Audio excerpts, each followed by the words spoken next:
From reboot.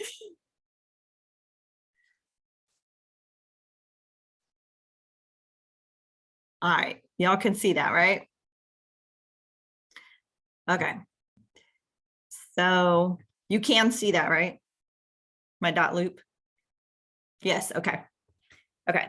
So you guys should be familiar with dot loop, at least a little bit. You should be using it. Even if you use a different program for getting your documents, whether you sign everything in paper, it all needs to end up in dot loop. So you should be familiar with this. I already have a loop created. So what we're going to do is, I've got it named. This is my client. This is their address. It is a listing.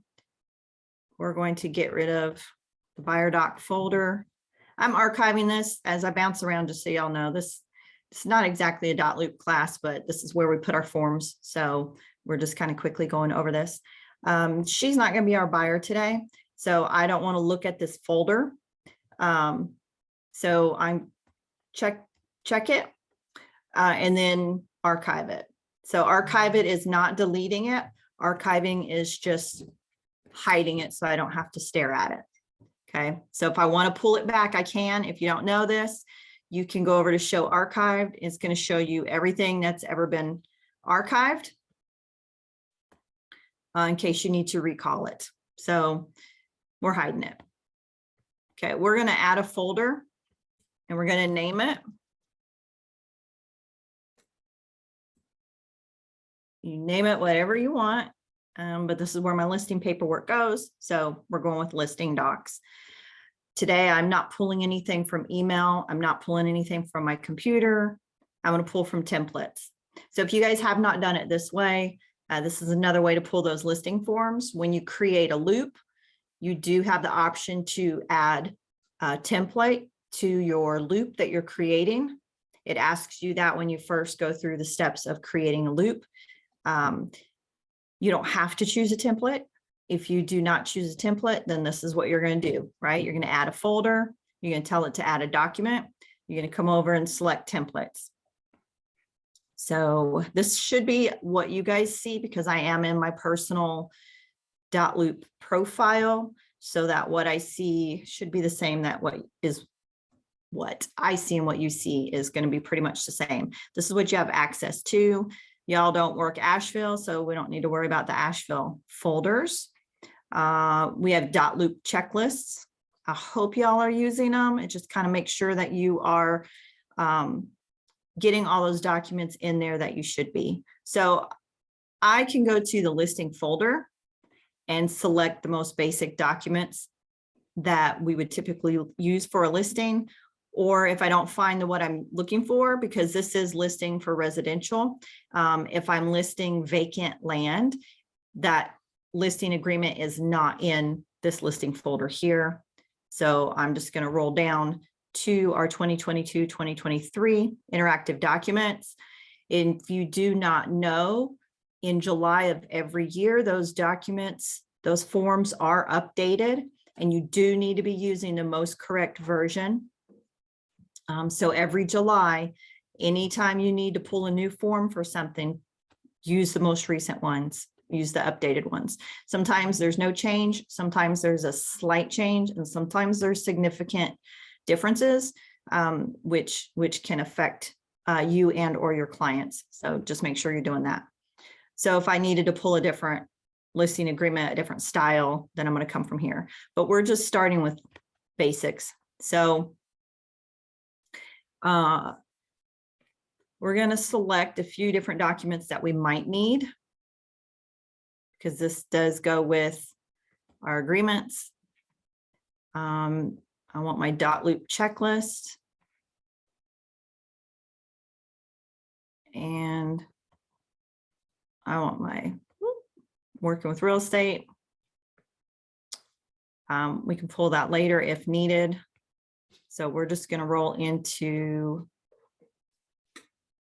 that. We're going to pull our property disclosures. We're going to pull our mineral oil and gas. the majority of the time you need these disclosures. There are a few exceptions for the residential property owners disclosure where it's not required. But for the most part, you are going to need it. And we're going to pull lead-based paint. And we will stop at those.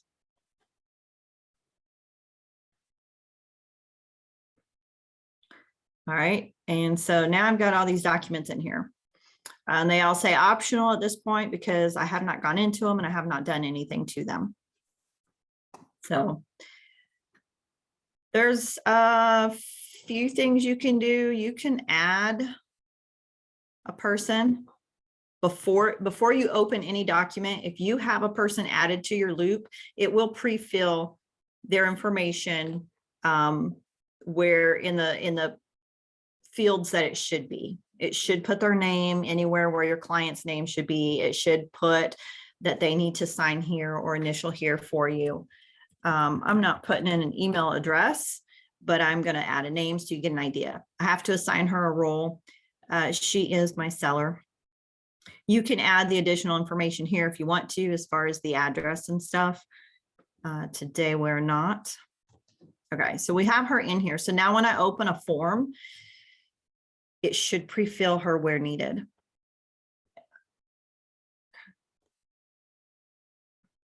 We've got our dot loop checklist. If you guys have not seen these, if you have not seen a dot loop class or anything like that, these are good reference for you. You can fill in your agent name, your MLS number, the address, MLS number to your listing, and the address of your listing. But it gives you a list of documents that you will typically need to have, okay? The very first one, if you are working with a client and you are signing everything electronically, the very first document you need is the working with real estate agent. At first, substantial contact. So if you are signing electronically, you need to make sure this document is signed first. So you need to talk to your clients about the document. You need to, yep. So it's asking my information. It wants to know if all this is correct. So we're going to autofill, but you need to make sure that you have discussed this form with them.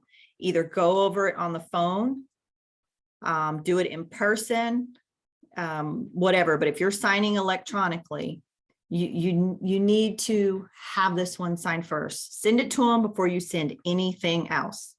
If you send more than one document at a time to your client, sometimes they skim over one or two documents to get to the one that they're most concerned with. They should understand the significance and the importance of signing this one first. You should explain that to them. Let them know it's not a contract. Even if you never see them again, you need to have this signed. Most people are like, oh, okay, that's fine. If they refuse to sign it, I'm not signing anything. You can fill in their name, just print it, and then write refuse to sign and put the date on it. So if you are ever recalled and they say state says we need to see you're working with real estate, you have that at least, even if they refuse to sign. So as a listing agent, you are typically going to have a listing agreement. So there's going to be a seller's agency involved. This says check all relationships that apply or may apply is the term, may apply. So if you're talking to somebody who wants to list their home, you may at some point sign an agency agreement, right? If you're going to list their home, you absolutely are. So you also may never see them again, but because you may at some point sign that agency agreement, we're going to check that box. Dual agency, Lantern Realty does and practices dual agency. Doesn't mean you have to be a dual agent, but Lantern Realty does. So your seller, you're going to want to let them know that we practice dual agency, that we may practice. Now your seller can say, nope, I want I want exclusive representation. They don't want dual agency. If they say that, there are some circumstances where that may apply and be just fine.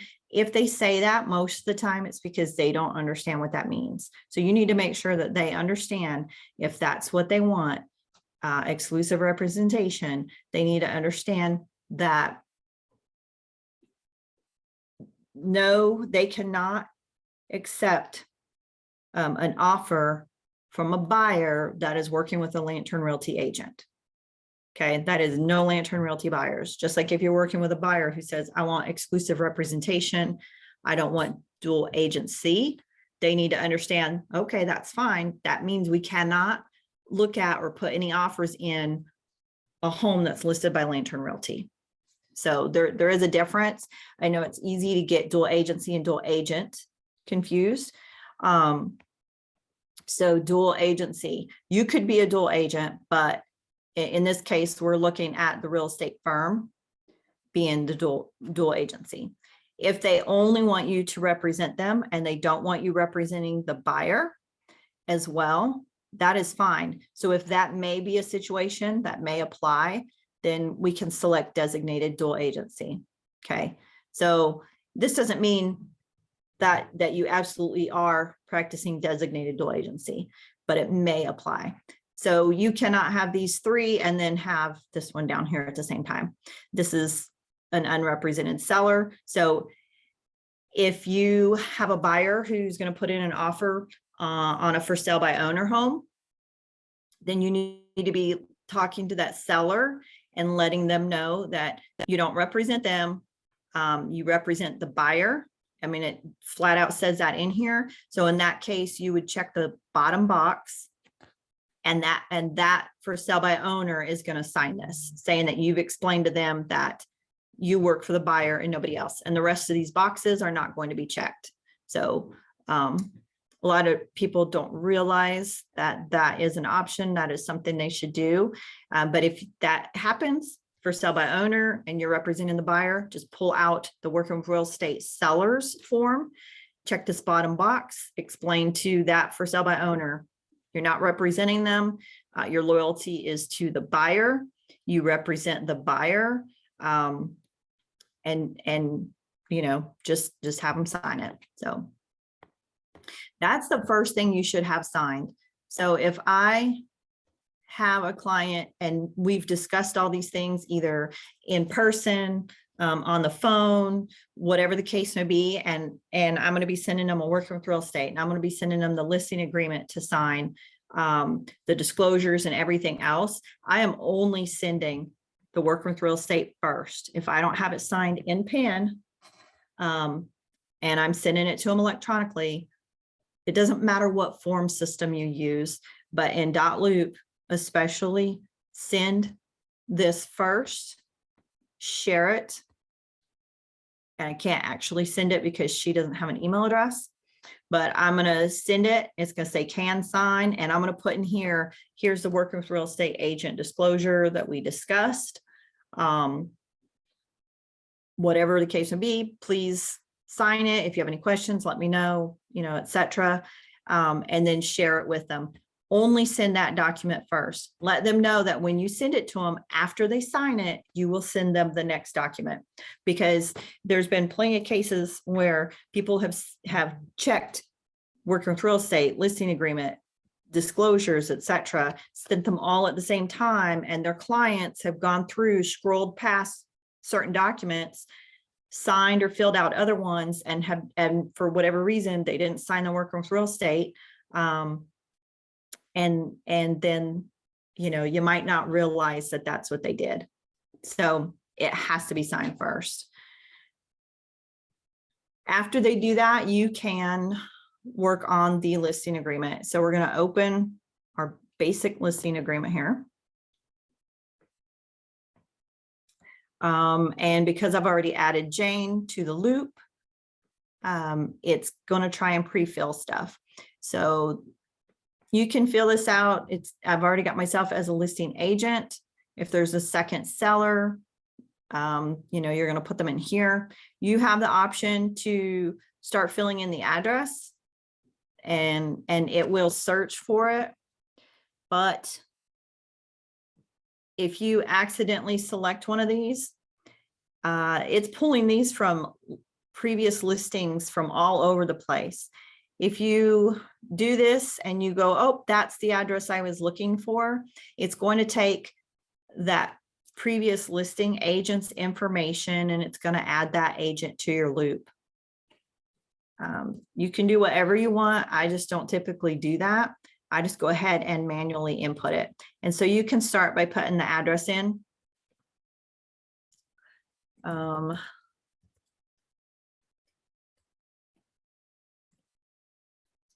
You can fill this out and it will pre-fill county, say Cabarrus, parcel, tax ID number. If you have the parcel number, you can put it in here. I know that's not a Cabarrus County parcel number. That is probably Rowan County, but I'm just going to select it anyways. So you can fill in a parcel number. If you know the commission rates, you can put that in there. So what I want you to do if you're going to pre-fill it, double check the address that you have in here for the firm. I know that some of the .loop accounts have our old address, and that's what we'll pre-fill on your listing agreement, your offer, or your buyer agency, your offers, whatever. Just double check that whatever location you're affiliated with, that address is the correct one in there. So all your paperwork's correct. It's kind of, yeah. So just go through, like I said, you can put your license number. You can put the seller's information. If you know the expiration date ahead of time, you can put that in if you've talked about it. So anything you know, you can put in here, a legal description, lot 19, sometimes they're, or lot 18, sometimes they're, sometimes they look like that. Anything you know, right? Subdivision, deed book and page, whatever. So then we're going to hit autofill, and you don't have to autofill, but it'll store that information for you. So it's going to put the seller where the seller needs to be. You need to make sure you have this on here. If it's an LLC that's selling it, put it in the LLC's name. If it's an individual, put the individual's name. If it is an estate, check with the attorney to find out how that needs to be listed so that it is in there correctly, so that everything you put out on MLS and whatever is listed correctly. So when a buyer is going to put in an offer, there's not a big question as to how everything needs to read. That way there's no holdups or slowdowns as everybody's working towards closing. Lantern Realty and Development LLC. So we're gonna make sure these are filled in. And then term of agreement. So sometimes these get missed. Sometimes people are growing through it really quickly and they skip this little box right here and they put it in here. And these actually mean something different. So I know we're all in a hurry, but we really need to try hard to slow down and look at stuff. So term of agreement, effective date. You need to check. It says right here to check the appropriate box. So you need to choose a box. Don't leave these blank. We're going to go with the effective date that it has been signed by both the seller and the firm. You're representing the firm, so it's the seller's signature and your signature. If the property is currently listed for sale with another real estate firm, and the seller says, I don't want to keep going with them, when it expires on, May 31st, that's when, I want to switch over to you. That's fine. Read your boxes. If that is the case, then we're gonna select. Okay, it doesn't. There we go. So we're going to go in here and we're going to say, well, that listing expires on May 31st. So we're going to put that in there. In which case this date, of course, will be something different. Let's just move it away. August 2nd, September 2nd. So just make sure you have something checked. Sometimes people put the expiration date of the lantern listing agreement in here, and then leave the next little blank over here open. And we just want to make sure that we're slowing down enough to fill this out correctly. If you ever have an issue with MLS, if somebody files a complaint, if the real estate commission comes a knocking, whatever, they will ask you for all your listing paperwork. They want to see you're working with real estate. They want to see your listing agreement. They want to see your measurements for the house you listed, how you got them. They want to see the disclosures. They are going to ask for everything. So from a compliance standpoint, yes, this needs to be filled out correctly. I like to see everything filled out.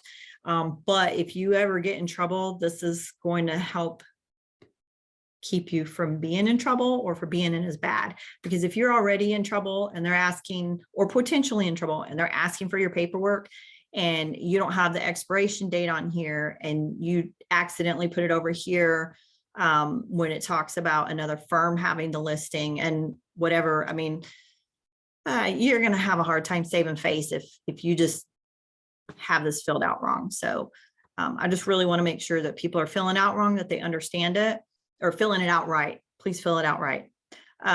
Property address, we're going to go with fill it in here. One thing I do want to say, see how it says it has Jane's initials right here. And over here, it just says seller. My advice is you click on that to highlight the one that just says seller. Come over here to the drop down and select no one. Because sometimes when your client goes through and signs everywhere that's been designated to them, they will see the other boxes that say seller, and they will say, oh, I need to sign that. So instead of saying that they're complete and finished and releasing the document back to you, they'll come in and they'll click places and initial where we really don't need them to. That's probably pretty harmless if they do it here, but there's other places on this document that are not as harmless if they do it. So as a habit, personally, I just go through and I change them all to no one, just to keep my clients from signing or initialing where they don't need to. So the legal description. Legal description is different from the address. I don't know if you guys are aware of that. The address, that's just simply where people know how to find your house if they're driving down the street or where they send the mail or whatever. But we all probably know that these addresses can change. So the legal description is different from the address. If Kannapolis says we're going to rename Main Street to, you know, whatever, Mountain Drive, well, this is anybody who looks at this previously when it was Main Street and now it's Mountain Drive, they're not going to be able to make that connection. So as far as everybody is concerned, your legal description is how they can find that particular piece of property, even if the street name changes. This here will not change. So you have to fill this out. It says complete all applicable. Now, I have had other agents tell me or suggest to other agents that they only fill out like 1 or 2 pieces of information because they said that way they have less information to accidentally get wrong. But the form tells you from the real estate from North Carolina says complete all applicable. You can fill out 1 or 2 items, but what if you have the PIN number wrong? And that's all you chose to fill out because you wanted to do the bare minimum because, you know, you didn't want to take the time to either look the rest of it up or, you know, you didn't want to fill out stuff and accidentally be wrong. But you should be doing your research properly so that this is not going to be wrong, but so you also have as much information as you can. We're not always going to have the plat book and page, but sometimes it is out there. Put it in there. Sometimes that's actually referenced in the deed. You should always have the deed book and page number. You should always have the PIN number. If they're in a subdivision, you should be able to put that in there. But if you read the deed, when you pull a deed on a property, make sure first that it's the correct deed, it's the most current deed. But when you pull that, sometimes it references the plat book and page number, and you can go into the county website, pull that up, and now you have a copy of that as well. But if you are only putting the PIN number, for example, or only putting the deed book and page number, and you have these numbers wrong, now you don't have a proper legal description, and there's nothing else to go off of. If you get these numbers transposed and you put 326 I-053 or 85 or whatever, now it looks like you're trying to list a different property. I don't know what the real estate commission does when you make those kind of errors, but I'm going to do my best not to make those kind of errors. And also, the last thing I want is for my client to look at that and through their own research know that that number is wrong. I'm trying to look professional. I'm trying to look like I know what I'm doing. I don't really want my client to have to correct me on that. So I'm just going to really try to make sure I have everything right. So put as much as you can. You will also need some of this information when you input the listing in MLS as well. But like I said, it says complete all, so just do it. So we've got all these boxes, fixtures, and exclusions. So read through this if you're not 100% sure what is a fixture. This tells you basically what a fixture is. Fixtures are included in the purchase price.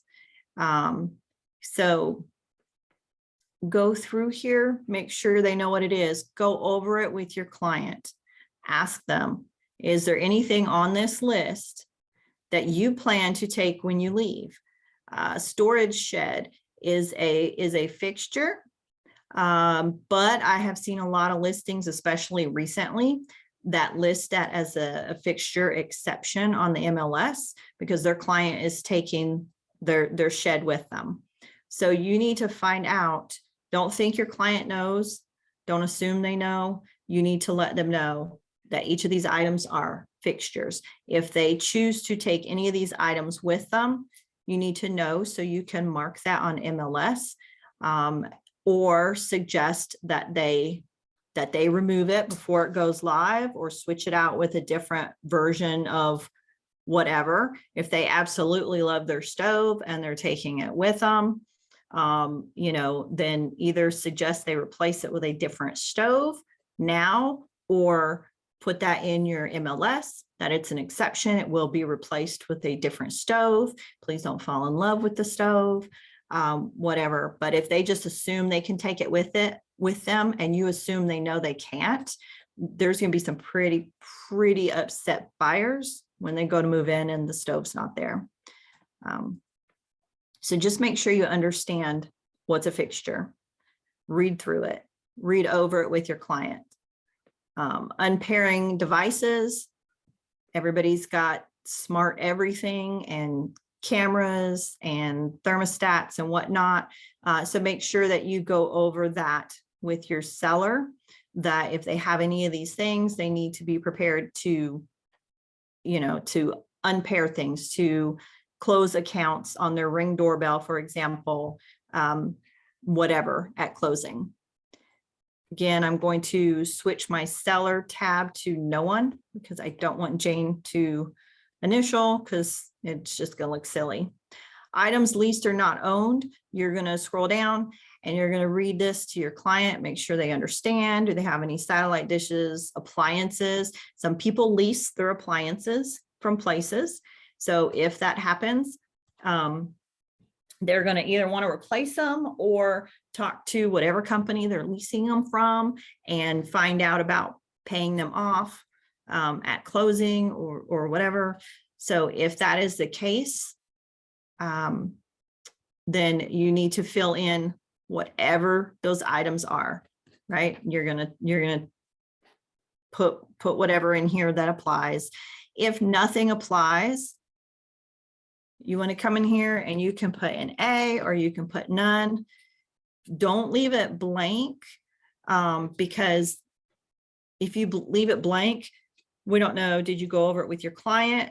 Or you might leave it blank because you might think, well, I'm going to come back to that. And if you have all these blanks on your listing agreement, you may just not realize you meant to come back to that. So if you know nothing goes there, just put NA, put none, something. Okay, that way you know you've gone over it. There is nothing that applies. You've asked that question of your client. You've completed that, and then move on. Other items that do not convey, if they really love their stove, we want to put that in here. If they are removing the bathroom mirror because they really love that mirror, then you need to put that in here. Which bathroom it's in, that it is the mirror. You can also, if they say, I'm going to replace that mirror, then just put in, make yourself a note, right? That the mirror, and you can describe it, the gold trimmed mirror in the primary bathroom does not convey. Seller is going to replace it before listing goes live. And then you've got your notes, it's covered. It also will spark that memory for you to tell your seller, hey, before we take pictures and before this goes live, did you remember to switch out that bathroom mirror? So you're going to put whatever applies in here. If nothing applies, then we're going to put NA, right? Or none, doesn't matter. But I know that I've crossed that off my list. I've covered that. I'm not waiting to come back to it. Personal property, if they are good to leave the refrigerator and the washer and dryer.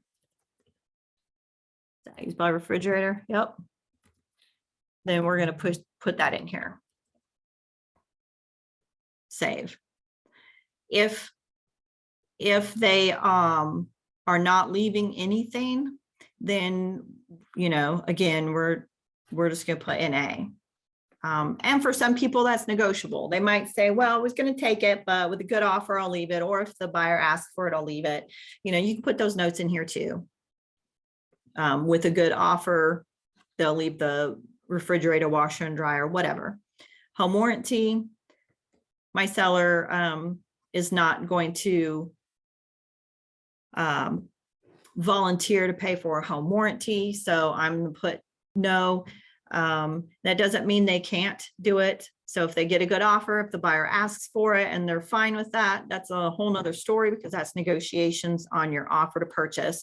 But if they're not going to volunteer to do it up front, then we're just going to put no. Whole question. Yes, ma'am. What if they agree to do it, but then they're just like, don't want to do it anymore? Do I cross it out? In the original? Originally, yes, they won't. One, now they just choose not to do it. They don't want to do it anymore. They're going to offer it and they don't want to offer it anymore. So Nellie says, what if the seller originally said that they were going to offer a home warranty up front, and now they've changed their mind? Like with anything, you can come back and you can strike through it, change the box to no, and then have them initial it. Your seller initials it, you initial it. And then if you have on MLS, if you had put in the MLS that the seller seller's going to pay for a home warranty or whatever, and the seller changes their mind and you change the listing agreement, please remember to go into MLS and remove that statement. Otherwise, your seller's going to be paying for a home warranty. So, or you might be, if the seller says, I'm not paying for it, I said I wasn't. So, and you don't want to be in that situation. If you do have to change anything on the listing agreement after it's effective, make a copy of it, make a PDF copy, and then you can make your changes. This is a live document. So once you and your client have initialed it and signed it, if you try to touch it or alter it, it will warn you not to do that, or it will erase all the signatures, because you are not supposed to alter a document that's already been signed. So that's Loop's way of making sure you don't break that rule. So if you do need to alter something, you can make a PDF copy. There's a way to do that in Loop. It's super easy, but make a PDF copy. Find that item. If, for example, it is the home warranty, if this originally said they do agree, and now they've changed their mind, you're not under contract, they've changed their mind. So you're updating stuff, you're going to make a PDF copy, and then you'll strike through, put initial boxes, whatever. And we can go over that later. And you can do that without clearing out all signatures. Listing price. So if you already discussed how much you're going to list it for, you put that in there. I know everybody would like that. That's a popular price point. A lot of people looking there. Hard to find homes for $250, but so if you've just decided on a price of $250, and whether you've got it active on MLS yet or not, but you've already signed the listing agreement and they are saying, nope, you know what, or maybe you all have discussed it and you decide that's too high, you need to lower it, or that's way too low, you've updated the comps and you can actually sell it for more potentially, but you want to change the listing price. You have a couple of options. You can make the PDF copy of your listing agreement. You can do a strike through, put the agreed upon price, and you and your client initial. Don't forget that you are a party to this contract, so you do need to initial changes as well as your client. So you can do a strike through, change that price and initial it, or you can grab the seller agency agreement to amend form and just put the price change on that. So we can look at that if we have a chance. So, but anything your seller is willing to accept for money terms, you're going to check, go over it with them. If they say, well, I don't really know if I want to accept any of these others, you know, and they're going to take it on a case-by-case basis based on what comes in off the MLS, that's fine. If their home looks like it won't have any problems qualifying for FHA or VA, then, and they're okay with those loans, which hopefully they are okay with those loans, you know, you can check the boxes. If they're not certain, don't mark it. If they're not going to rule it out, you know, it's fine. USDA. Can you just accept any old USDA loan? No, you can't, right? You need to, before you check that box and put it on MLS that they're accepting USDA loans, you need to verify that it is in a USDA zoned property, that it is a USDA zoned property. There's a website for that. You can go to USDA, it's probably usda.gov. I can't remember offhand. I'm actually on it. Are you on it right now? Nellie's on it. Is it USDA.gov? Yeah. Yeah, so USDA.gov, there is a map to find out if the property qualifies for USDA loan. So just do that real quick. If it is, fantastic. That's another loan option for people. Commission price. So, and I'm going to say whether you have a listing agreement or a buyer's agency agreement, please fill these in, even if you're just please fill them in. So this first one on the listing agreement is the total fee. So this is the total fee that the seller is going to pay.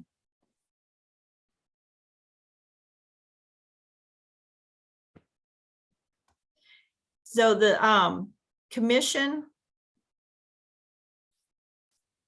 the listing, I don't know, I'm sure there's a reason for it. The listing agreement and the buyer agency agreement have these numbers, where they ask for these numbers reversed. So on the listing agreement, it will ask you first, what is the total fee the seller agrees to pay?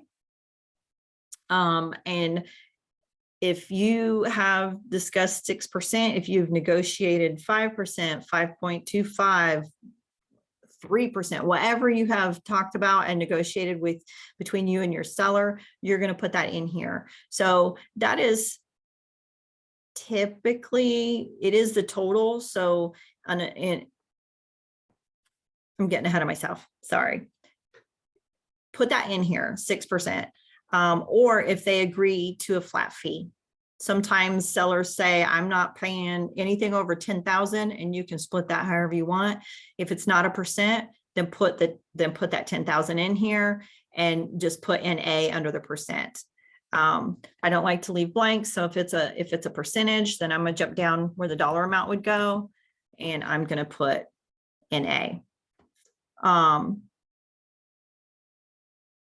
So I think you can also put, if they're going to offer a bonus, I think you can probably put that in here as well.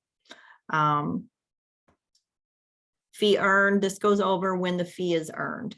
So a lot of people aren't really going to enforce this if a seller backs out, but if a ready, willing, and able buyer is procured by the firm or a cooperating real estate firm, then the seller, by the seller or anyone else. So if a ready, willing, and able buyer has terms and a price that's acceptable to the seller, the commission is due. So sometimes your sellers say, never mind, I don't want to, sell, I want to withdraw, I want to whatever. You've done your job, and whoever brought the buyer did their job.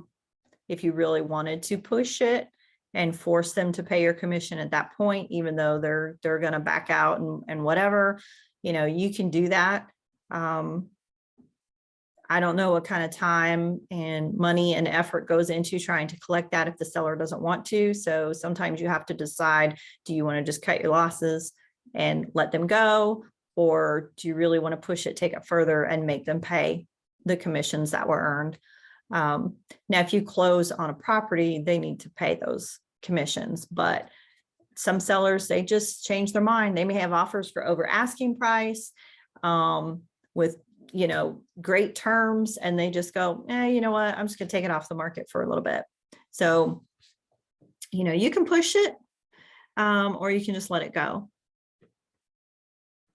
So you do have the protection period in here as well. So you need to go over this with your client. If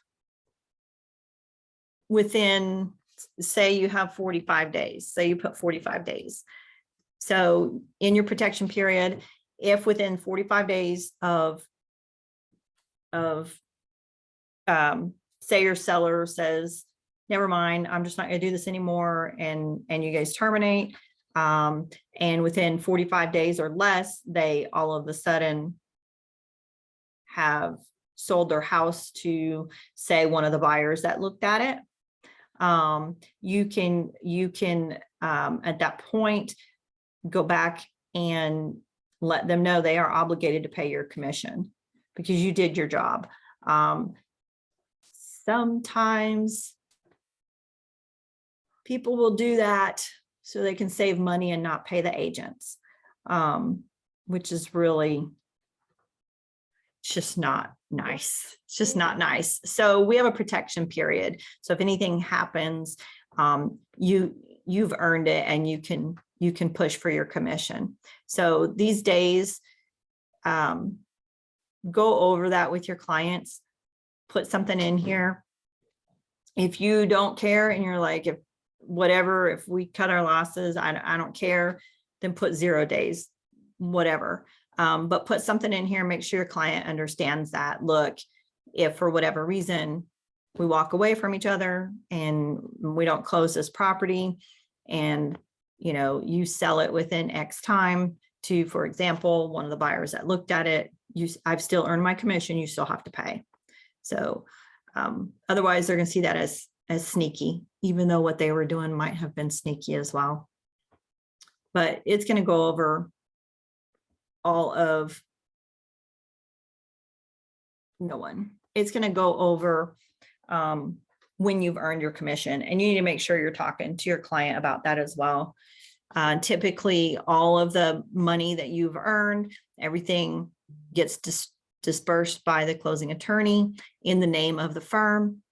And then the firm will cut that back over. But the attorney collects all that at closing. I know a lot of you probably already know that.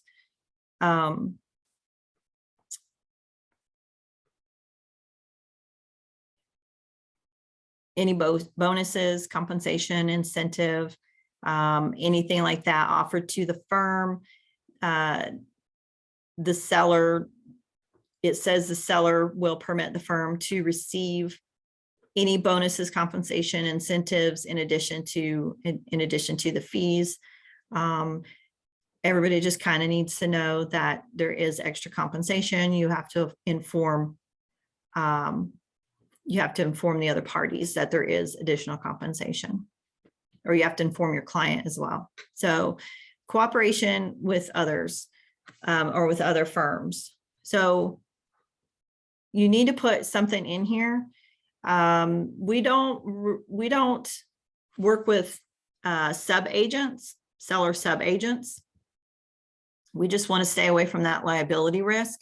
So we don't put any compensation under there, but I'm not going to leave it blank. I'm going to put in A. There's a place on the MLS where you can do that as well. I'm going to work with buyer's agents.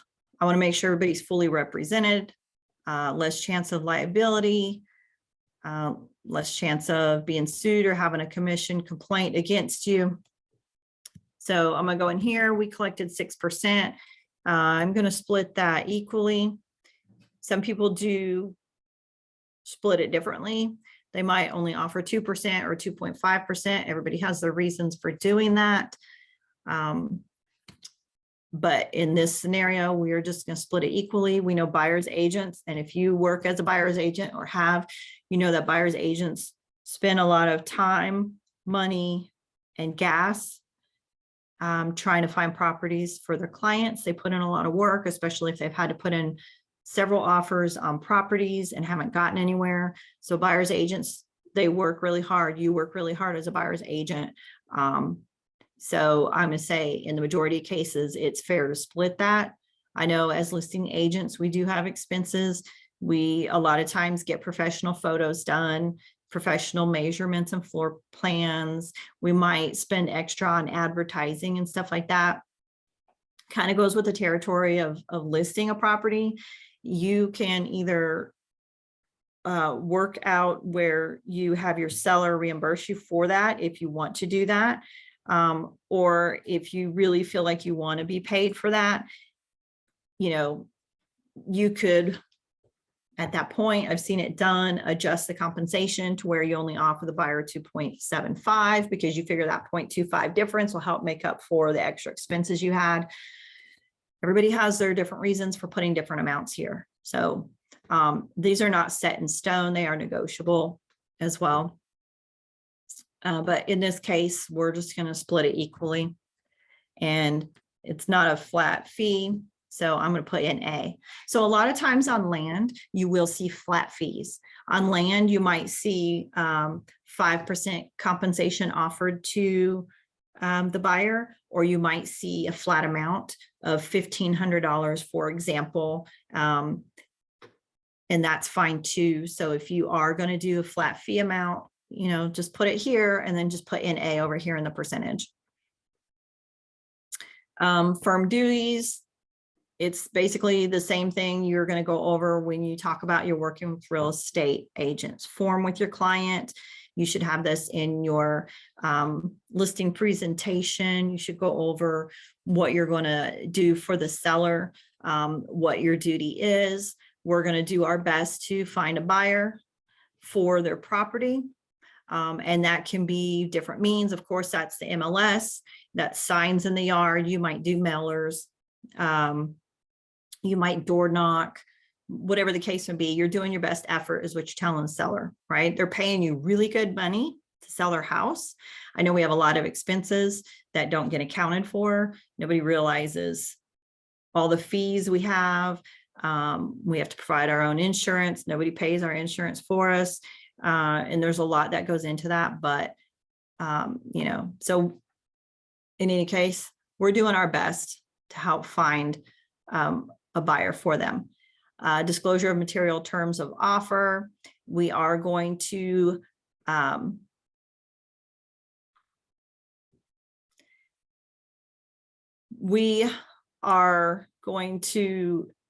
not tell other buyer agents about the terms of the offers we've received. You would have to have the permission of the other buyers, of the other buyer agent, and nobody's going to say, yep, that's fine. You can let other people know what I offered. So disclosure of material facts, anything that's a material fact. If your client does not know that they had an oil tank in the yard, even though you can see the pipe sticking up, and you notice that, which you should walk the land and you should look for clues like that. If you see it, you need to tell your seller that right there is a material fact. Did you know you have an oil tank? And if they say, I didn't know, or yeah, I know, but you know, I'm not saying anything about it. As an agent, you have to disclose it. And you can advise them to disclose that, to put it on the property disclosures, whatever, but you also need to let them know, even if they don't want to say anything about it, you have to. So anything that can be material facts, that anybody, like it says, material facts pertaining to the property about which the firm knows or reasonably should know. We have an ethical responsibility to be honest to everybody. So even if the seller doesn't want to disclose it, you need to make sure that the buyer and the buyer's agent are aware of that fact. Professional services. Use your professional services disclosure. So I know it's required with buyers. It's not really required with sellers, but that professional services disclosure, it is highly recommended you go over that with your seller as well and have them initial it and sign it. It's going to help protect you. It's going to help protect them, but it's also going to let them know different services they may or may not use, but it's also going to let them know different services that the buyer might use, different types of inspections and so on.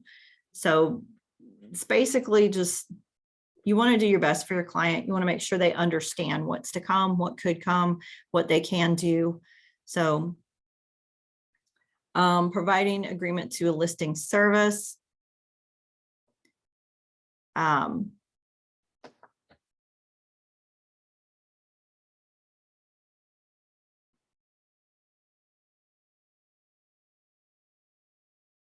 So our listing service is MLS. MLS at any point can ask for a copy of your listing agreement. Typically when they do that is when they believe there is a coming soon issue. But anyways, they can ask for it for multiple reasons. If they ask for it, the seller needs to know that you have to provide a copy of this listing agreement to them. So we want to make sure everything's accurate, filled out, nothing left for, nothing that can be seen as misrepresentation or left for people to make up their own decision as to what something means. This is our non-discriminatory clause. Buyers' letters to sellers. This is a big red warning box. I know in years past, sellers would receive a lot of love letters from buyers about how much they love their home and they can see their children growing up in it and so on and so forth. And to avoid violating fair housing laws, we are advising sellers, letting them know that if they write it, we're not going to pass on those love letters because we don't want to be accused of violating this. We work hard for our license. We work hard to take those classes, pass those tests, do our continuing education. We don't want to do anything that is going to adversely affect that. So we're not passing those on. We're letting our sellers know. And, you know, we're just staying away from that. So let them know that if you receive any, you will not be passing them on. So this gets missed sometimes. This says the seller needs to initial this, stating that they've been made aware of the firm's duty and all of in all these preceding paragraphs. They understand that you've gone over it with them. They're initialing that. Don't leave this blank. Please try not to miss this. So this date gets missed sometimes as well. Commencement of marketing. This is when basically the marketing is going to start. Are you sending out mailers? Are you putting it on MLS? Are you posting it on Facebook or whatever? You need to have a date in here. And you need to make sure that you are not marketing this property prior to this date. If you are doing coming soon, down here at the bottom, there is a date it's going to ask for as well. So don't roll through here just blindly checking boxes. Look and see what you're checking, make sure they apply. So your marketing date and your coming soon advertising date for when you're going to change the status to active, those are two different dates. Sometimes I see them switched. Sometimes one's filled out and not the other. You always need to have a marketing date if you are actually marketing this and putting it out on MLS, but your marketing date. So again, first day you're going to start marketing it. If you are going to do coming soon advertising, your marketing date, you might put it on the MLS as coming soon on May 1st. So that's your date you're going to put here, right? May 1st. That's when we're going to market it. But my coming soon date, if I'm doing coming soon, we're going to start advertising it as coming soon, May 1st. My client says she's going to have her house ready to go live and start accepting showings on May 14th. So May 14th is the date I'm going to select here. Okay. If these dates need to change at any point, you need to make your PDF copy, do your strike through on the dates, put the correct date and initial it. So if she's ready sooner than May 14th, or she decides not at all to do coming soon, let's just make it live. You need to make your corrections to this. You should always have a copy of the coming soon form attached to this agreement. So these little check boxes get missed sometimes. But again, if MLS says you have a coming soon, there's been question about it, I want to see all your documents, you want to make sure everything's filled out correctly. So we're going to go through and make sure you have. Yes. You send the commission or the MLS? Anybody. If the MLS, the commission, anybody comes asking for these documents, you want to make sure they're correct. You're trying to protect yourself. You're trying to protect your client. Sometimes they do spot checking. Okay. So you want to make sure it's correct. Anyway, so I'm going to remove coming soon. She changed her mind. She's not doing coming soon. Don't check coming soon if you're not doing coming soon. And if you thought you were going to and now you're not, it's fine. Do your strike throughs, initial it. It's no big deal. So public marketing. This is public marketing. This is MLS. This is Facebook. This is wherever you're going to put it. So this is out for everybody to see the listing. If you see right here, it says marketing authorization. It says initial public marketing or office exclusive, but not both. It can't have an office exclusive to where it's only our agents within the firm that are knowing about this listing. You can't have that and public marketing. So that box for office exclusive is down on the next page. So if you are just rolling through this quickly or you don't know, and you're like, oh, there's a place they're supposed to sign, and you assign the field to Jane to have her initial this, and you've got her over here initialing this, you know, those things, they're going to cancel each other out. So you can't have both. It's one or the other. And that's part of just slowing down and looking at the listing agreement or understanding what we're reading. And like I said, I know we get in a hurry and sometimes we just go through and click and shoot it out. But I know personally, it can be a little embarrassing if you have to go back to your client and be like, oh, I didn't mean for you to sign that. You know, I prefer not to have to explain myself after I've already had something started. So signs, if your client says, yep, you can absolutely put up for sale sign in my yard, great. You're going to check that box. But double check with your client, because for different reasons, they may not want a sale sign in their yard.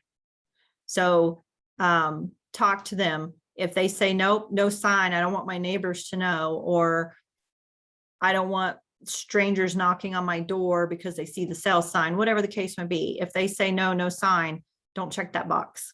Okay. And again, like with anything, if it's checked and doesn't need to be, or vice versa, you know, just make your correction, get it initialed. Open houses. If they say absolutely no open houses, I don't want all that. I don't want several people in my house at one time. Don't check that box. But if they say, yeah, I'd be open to an open house, let's see how things go.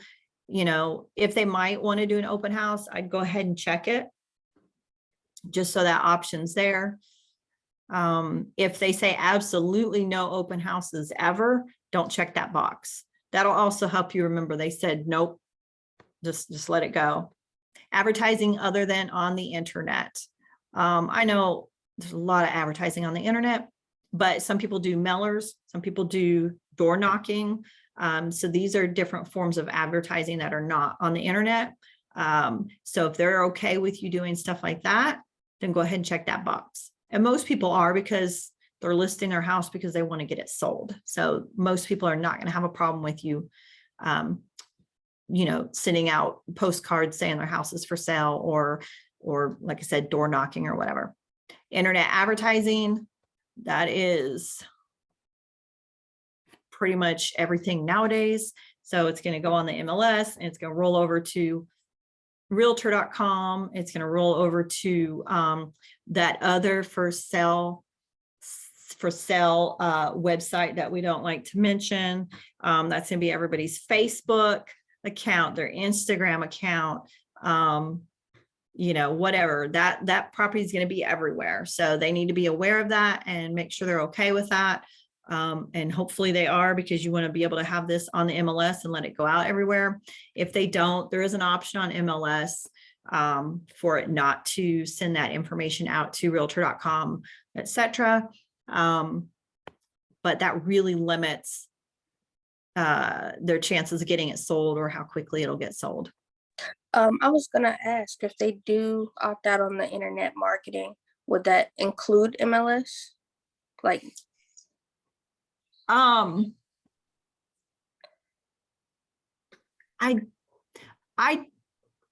don't think it does. But I would double check with the real estate commission just to make sure of that answer, because if they don't want it on MLS, you know, you could do an offer exclusive in that at that point. But I know on MLS, when you are filling out the listing information, there is a box it's usually automatically checked or says yes or whatever, that allows MLS to shoot it out to all these other platforms. But I mean, you can mark no or uncheck that box or whatever, and keep it strictly on there. But there are reasons people want to do that. But yeah, I don't really know. okay, thank you. I would think it can still go on MLS, but you just need to make sure on MLS you are making the right choices as far as where that listing is going to be sent out. Gotcha. Yeah, but if they don't want it on MLS or anything, you know, you would have an office exclusive, but they're gonna have a hard time selling their property, if that's the case. But you could put a sign in the yard and not put it anywhere else. It might take a while to sell, but but I guess you can do it. They just have to know that when it goes on the internet, of course, the address is going to be out there. You will get people who are a little quirky about things like that. But just handle it as it goes. If you are ever unsure of any of those kind of questions, the real estate commission, if you call them, they'll ask for your name and your license number and what your question is, and they will have one of their people call you back. They're very helpful. They'll do their best to get you the answer. So yeah, when in doubt, always contact them. They're easy to talk to, and they're usually pretty responsive. Typically you hear back before the end of the day, if not within the hour.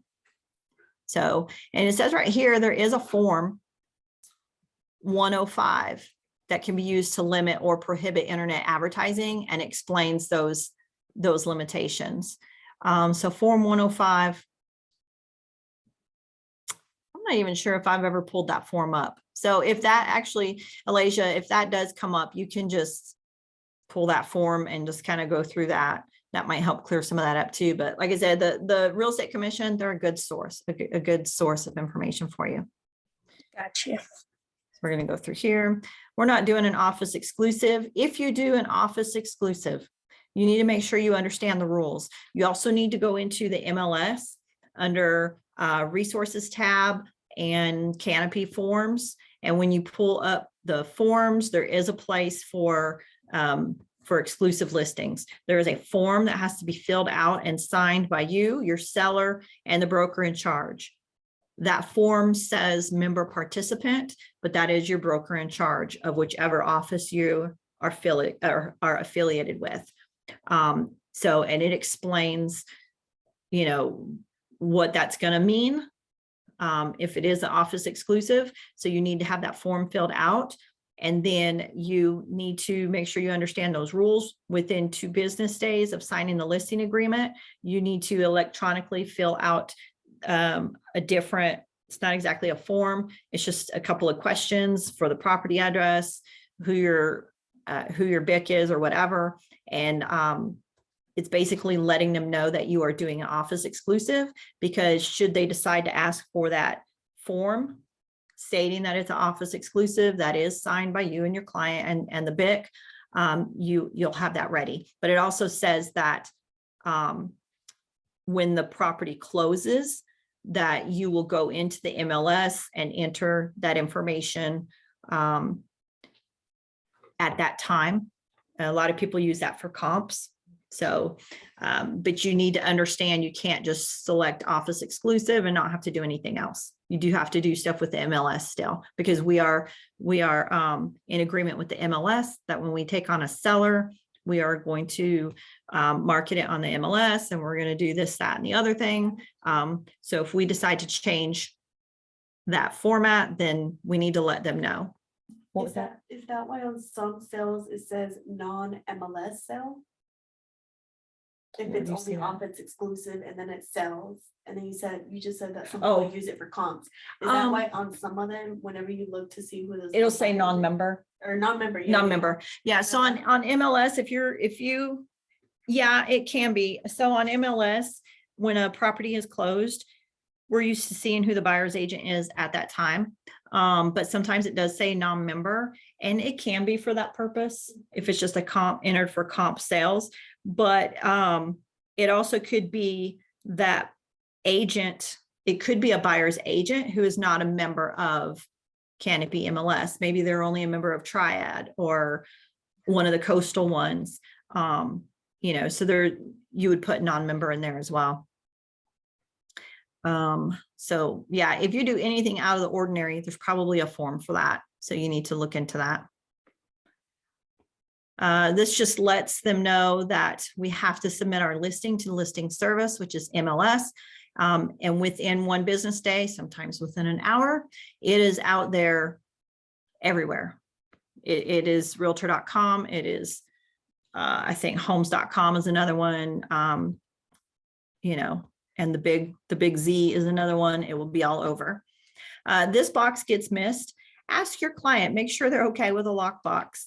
If they don't want a lockbox on there, then that key needs to be accessible to showing agents, which is a little bit more of a pain in the behind for you. But you know, they might not want a lockbox because maybe they have a keypad on their door, so a lockbox isn't needed. But make sure you choose, they either do or do not authorize the firm to put a lockbox on the property. And if they do not, like I said, maybe they have a keypad. If it's not that, they just don't want anybody to access the lockbox, then you're going to have to either meet every agent out there with a key, or have another place that the key can be placed for all showing agents to go get, which is a little bit of a pain. That'd probably deter some of the showings, I'm sure. So your next section is just going to go over, basically,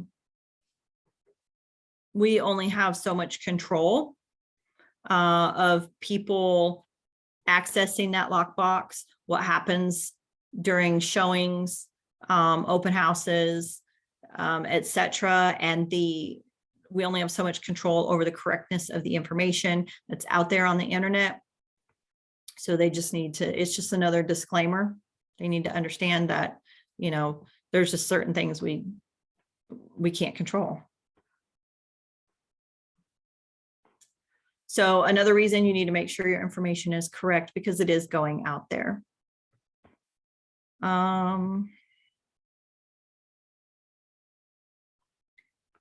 So your seller, everybody's got cameras nowadays.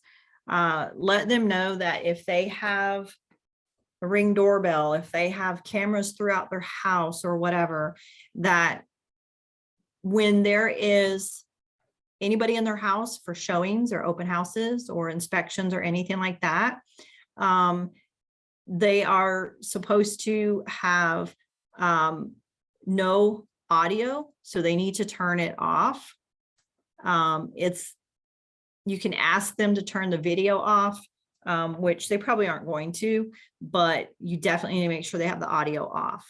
That being said, if you do have a buyer and you're going into a house, before you get there, let them know that nowadays they should always assume that whether or not they can see it, they can probably be heard and seen. So they need to be careful what they do, what they say, etc. But let your seller know they are supposed to be turning the audio portion off.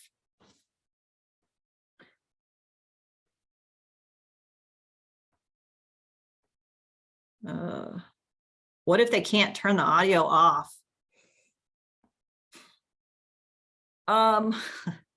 If they cannot turn the audio off, I would say in the MLS under agent remarks, put that disclaimer in there that you know that it's supposed to be off, and for whatever reason your seller is unable to turn it off, and to please advise their buyers that the audio is on. I'm not sure what else you can do at that point. So when in doubt, put it in agent remarks in MLS. So, and as buyer's agent, hopefully you're reading the agent remarks in MLS. Hopefully you're reading the public remarks in MLS. Slow down and read them. Sometimes there's stuff in there that's important to know. So if somebody says, if your seller says, I have a cat, please make sure the doors stay closed so my cat doesn't run out because it likes to, you know, take off. Please make sure you're putting that in remarks, but also as a buyer's agent, that's another reason to read that. You might open that door and leave it open for a few minutes, not realizing there's a cat because you didn't bother to read the remarks. You know, and now you have to go find Fluffy. And you're going to have some upset clients or upset sellers. And nobody wants that, especially if you're the buyer's agent and you want to put in an offer and you've lost the seller's cat. So just take, what's that? Oh, so just take the time to read those remarks. But yeah, so that's my big long way of saying, if they can't turn the audio off, put it in remarks. And as a buyer's agent, read the remarks in case there's something like that in there. Lantern Realty does not hold earnest money. We do not have a trust account. You have to have a special trust account to hold earnest money deposits.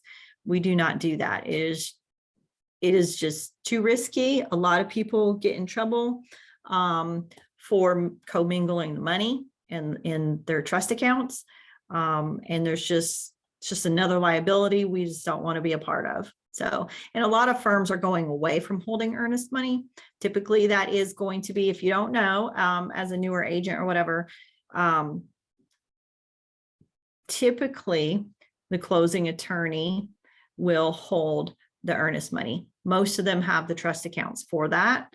Occasionally you will run across a closing attorney that says they don't hold earnest money as well.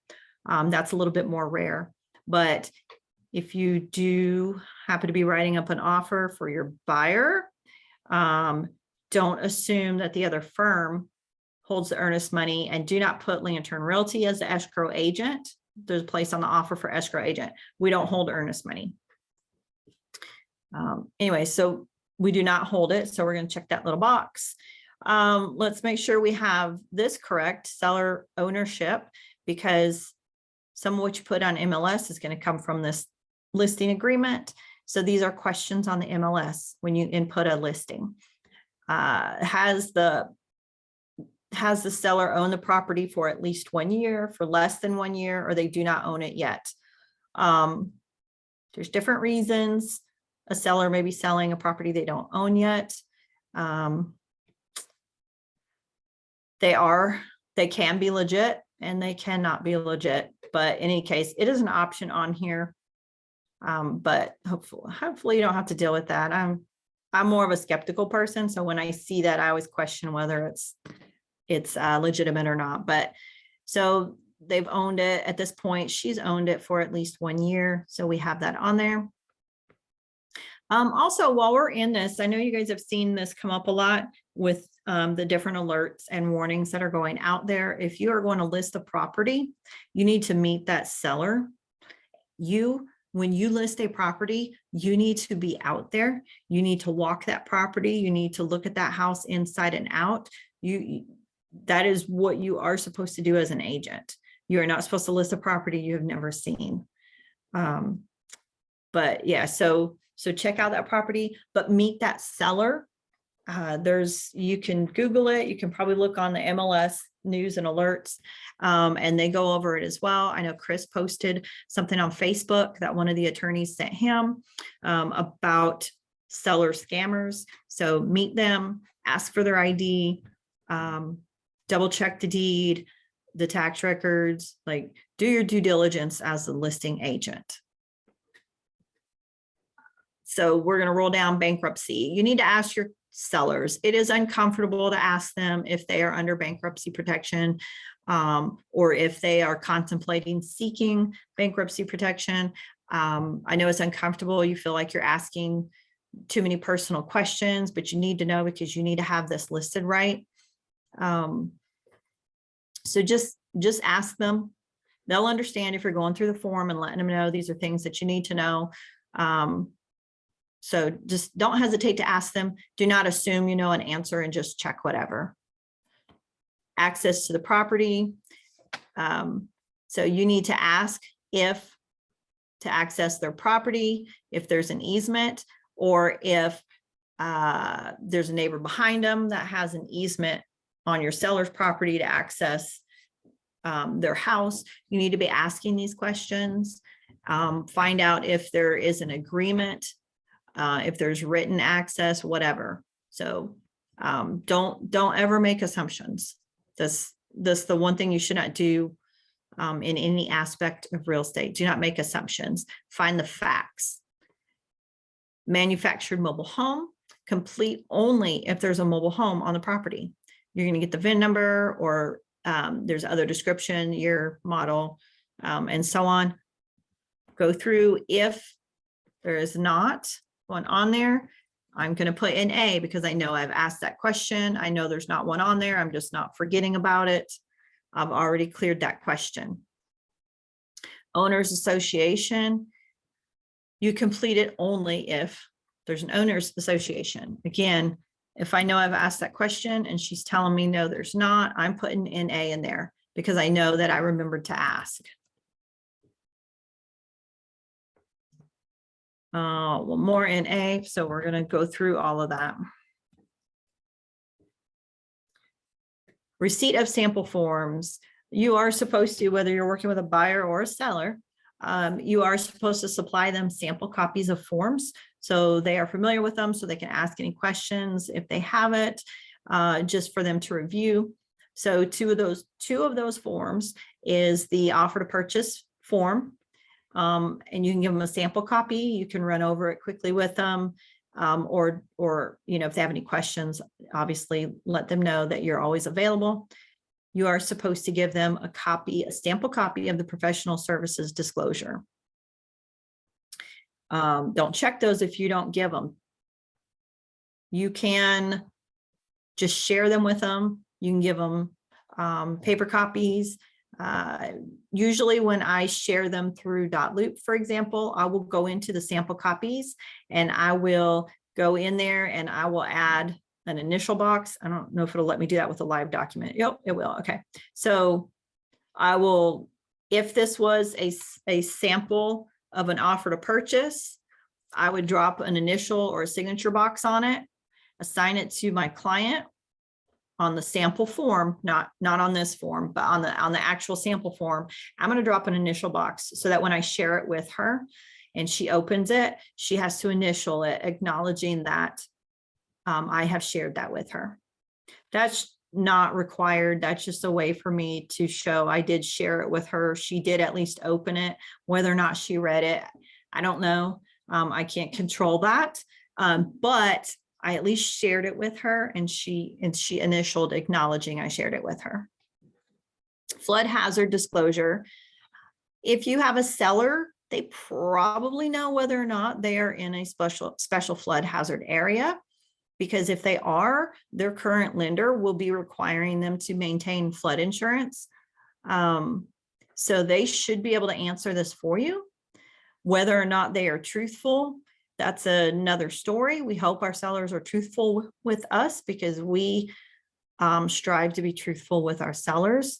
So, but in any case, when you are doing your research and your due diligence as a listing agent, you need to pull up the flood maps. You can go to FRIS website and pull it up and see if it's in a flood zone. MLS has maps that you can pull up a property, and you can pull up a property on MLS in the map, and there is, under the layers, there's an option for flood zone, and you can click that and it'll show you if it's in that area or if part of the property is or not. But for more accurate assessment, I would probably check the FRIS website just to be positive. But like I said, your seller should know, but they don't always tell us the correct or honest answer. Maybe they're afraid their house won't sell or sell as quickly if they tell people it's in a flood zone. But these are things that's a material fact. And these are things that you need to be honest with, that a buyer needs to know, that if they're under contract and they discover this on their own, they're going to be pretty upset. And then you and your seller are going to be responsible. Your seller probably, if the buyer walks away, your seller is probably going to end up having to refund their monies that they've paid. Synthetic stucco is very rare, but if they have it, you need to put that in there. A termite bond, the seller should know if there is a termite bond or not. We're going to put is not. my computer, there we go. There is not. If there is, your seller should know. And if they don't know if it's transferable, reach out or have your seller reach out to the pest company to find out if it's transferable to the new buyer. And, you know, if so, there should be a cost, but just fill out as accurately as you can. It happens sometimes. Sorry, my phone. There we go. Current liens, that's, do they have a mortgage, right? It's not only a mortgage though. They could have a first mortgage. They could have a home equity line of credit, a HELOC, right? So these are things that you need to ask them about. You can get as specific as you want to, but at least whether or not there is a lien, a mortgage on it, the name and the approximate balance. Knowing the approximate payoff balance of any of their liens or all of them also helps you figure out what your client's net proceeds would be. You can use the seller net sheet for that, but it's going to help them figure out that as well. And whether they're going to make money, whether they're going to come out even, or whether they're going to walk away having to pay some money. But just try to at least get the balance and the lender name, but go ahead and fill that out. There is a place where you can have, there can be a mechanics lien on the property. You know, maybe they've had some work done, some remodeling done, and they're still paying that off. That contractor might have a lien against their property for it, for example. Seeing old medical debt show up as a lien against the property. So How does the seller's agent know about that though? Medical lien. So well, you know, as a seller's agent, you can go to the Register of Deeds site for the county and start researching that property, pull that PIN number. You know, I would start there, ask your seller if they, I mean, just, you have to specifically name things. Because if you just say, do you have any liens against the house? Nope, just my mortgage. But if you start getting more specific about it, you know, do you have any HOA fees? You do. Okay, great. Have you been paying them on time? Are you behind on those? You know, have they put any judgments against the house? Do you have any medical bills that you haven't paid that, you know, could potentially have a lien against your house? Because with the medical bills, they may take your client to court if they're not paying for it, right? So there could be a judgment against them for that. So you need to specifically ask them stuff like that. They might not realize it affects them. They're not necessarily trying to hide that from you, but they may not realize that it matters, basically. So just ask them questions. There's going to be places in here to put that in here. Also let them know, for example, if they have a Lowe's account and they have ordered a bunch of furniture or whatever else on their Lowe's account and they are making payments on that, they do not own those appliances, that furniture, whatever they ordered, that will have to be paid off when they sell the house. So just ask them those kind of questions as well, because they may not realize that can affect things, that they have to say anything. Leases, ask them if they're living in their house, you know, great. If they're not living in their house, you want to know if there's a lease, if there's anybody living in there, and what that information is. Some people have property managers, some people do all that themselves. So it's just a matter of going through this form and asking them the questions and filling it out. Again, please don't assume that you know the answers. You may assume that they live in their house and they might not. So FHA appraisal, you're going to ask them if there's been an FHA appraisal done on their home within the last 4 months. If so, you're going to want a copy of that if they have it. That FHA appraisal is going to stick with the house. So if they have another if they accept an FHA loan and an appraiser comes out, that's what they're going to stick for. Yeah, Marie, I think so. And I'm not 100%. So Marie wants to know if the VA appraisal is also a material fact for the last 6 months. I believe so, but I would say check with your favorite lender and ask them what insight they can give you on that. If they say that they have had a FHA appraisal within the past 4 months, Mhm. but they don't have like receipt to prove, would you put no or just like? No, I would put yes. And if you receive an offer that's an FHA loan, that offer comes in, they're telling you it's an FHA, let the buyer's agent know that, that your understanding is there was one done within the last 4 months. Your seller does not seem to have a copy of that, because that buyer's lender might be able to trace that. I'm not really sure. Okay. Special assessments. So if they live in,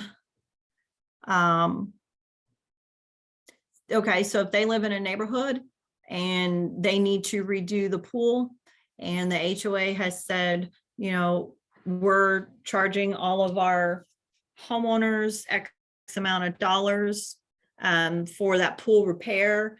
So now you have a special assessment. You need to make sure you have that information in there, because any buyer coming in is going to want to know that they're going to have to pay extra every month until that's paid off. I think it's a little bit more rare, but you may have, the city may come in and put special sidewalks in, or maybe they have, so some areas, the city sewer is going further out into neighborhoods. And so if they're coming through and saying, okay, we're switching everybody over to the city sewer system, your seller might have to be paying for that for their particular house. They're going to have a fee for that. So the buyer coming in is going to need to know that exists, or that needs to be paid off at closing, or whatever. So just have those conversations with your clients, find out if they're paying anything to anybody for any reason.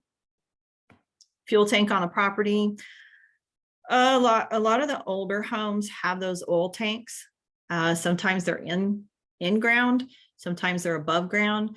They may have propane tanks, whatever. So find out if they have anything. Ask them. Don't assume because you didn't notice it that it doesn't exist. Ask them if they have them. Ask them if there used to be one, what they know. I would also say, regardless of what your seller tells you, look and see if there was ever a previous listing for the property.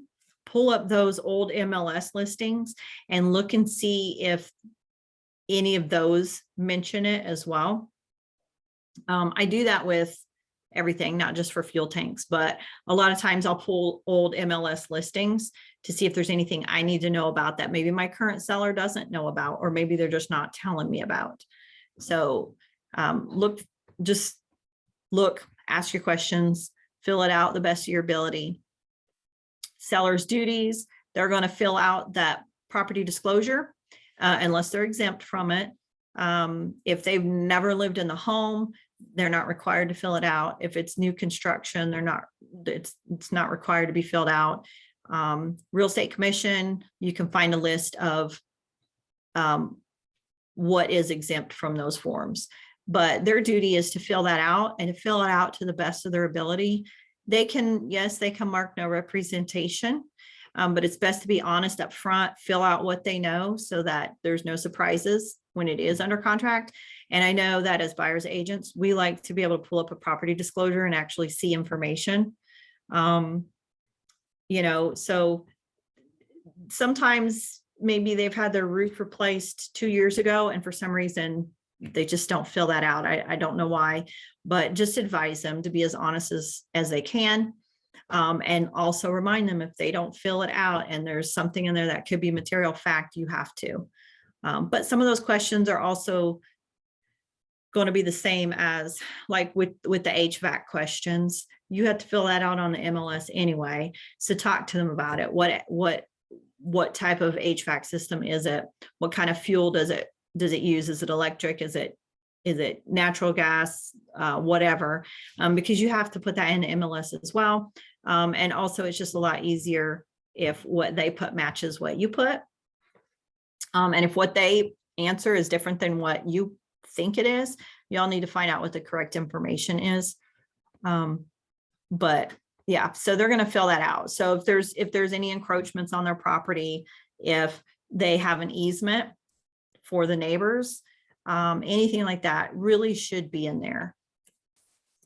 And in case y'all don't know, you cannot fill out the property disclosures. So don't check the little yes, no representation boxes, nothing. That is for your clients and your clients only to touch. You can get in trouble if you fill it out. I do not know what the fines are. I don't know what happens if you fill them out. But I don't plan to find out. So that is my clients. And I tell them that. So if they're going to fill it out electronically, you need to make sure when you send it to them that you have chosen that they can edit the document. And you need to make sure that they have filled it out. Go back in, check your listing agreement, make sure everybody has initialed, make sure that you have initialed and signed it. Do the same thing with the disclosures, make sure they have filled it out. You can leave the property disclosures with them at a listing appointment or whatever and tell them you'll come pick them up later that day or the next day to give them time to fill out, or they can do it electronically. But you may not do it. You may not do it. Same thing with the mineral oil and gas rights. Don't fill it out. And make sure that they only sign that. Make sure they do their yes, no representation. Don't let them and tell them, do not initial any of those boxes to the left of those statements. They only need to sign it. But again, you can't fill that out. Lead-based paint, same thing. Your client needs to fill out that disclosure. You only need that form if the property is built prior to 1978. So if you are doing an older home, make sure you're paying attention and you remember to use the lead-based paint.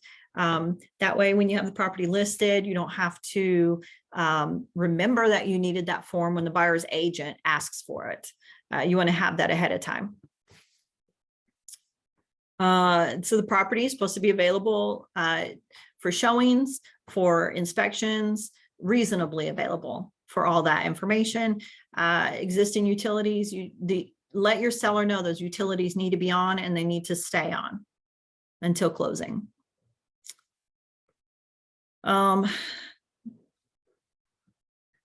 Yep, so your seller needs to provide any relevant documents that's needed. If there's any restrictive covenants, the CCRs, bylaws, etc. If your client has copies of any of those, they need to get those to you. A lot of times you can find those out on the county websites under the Register of Deeds, but you need to be making sure you have copies of these.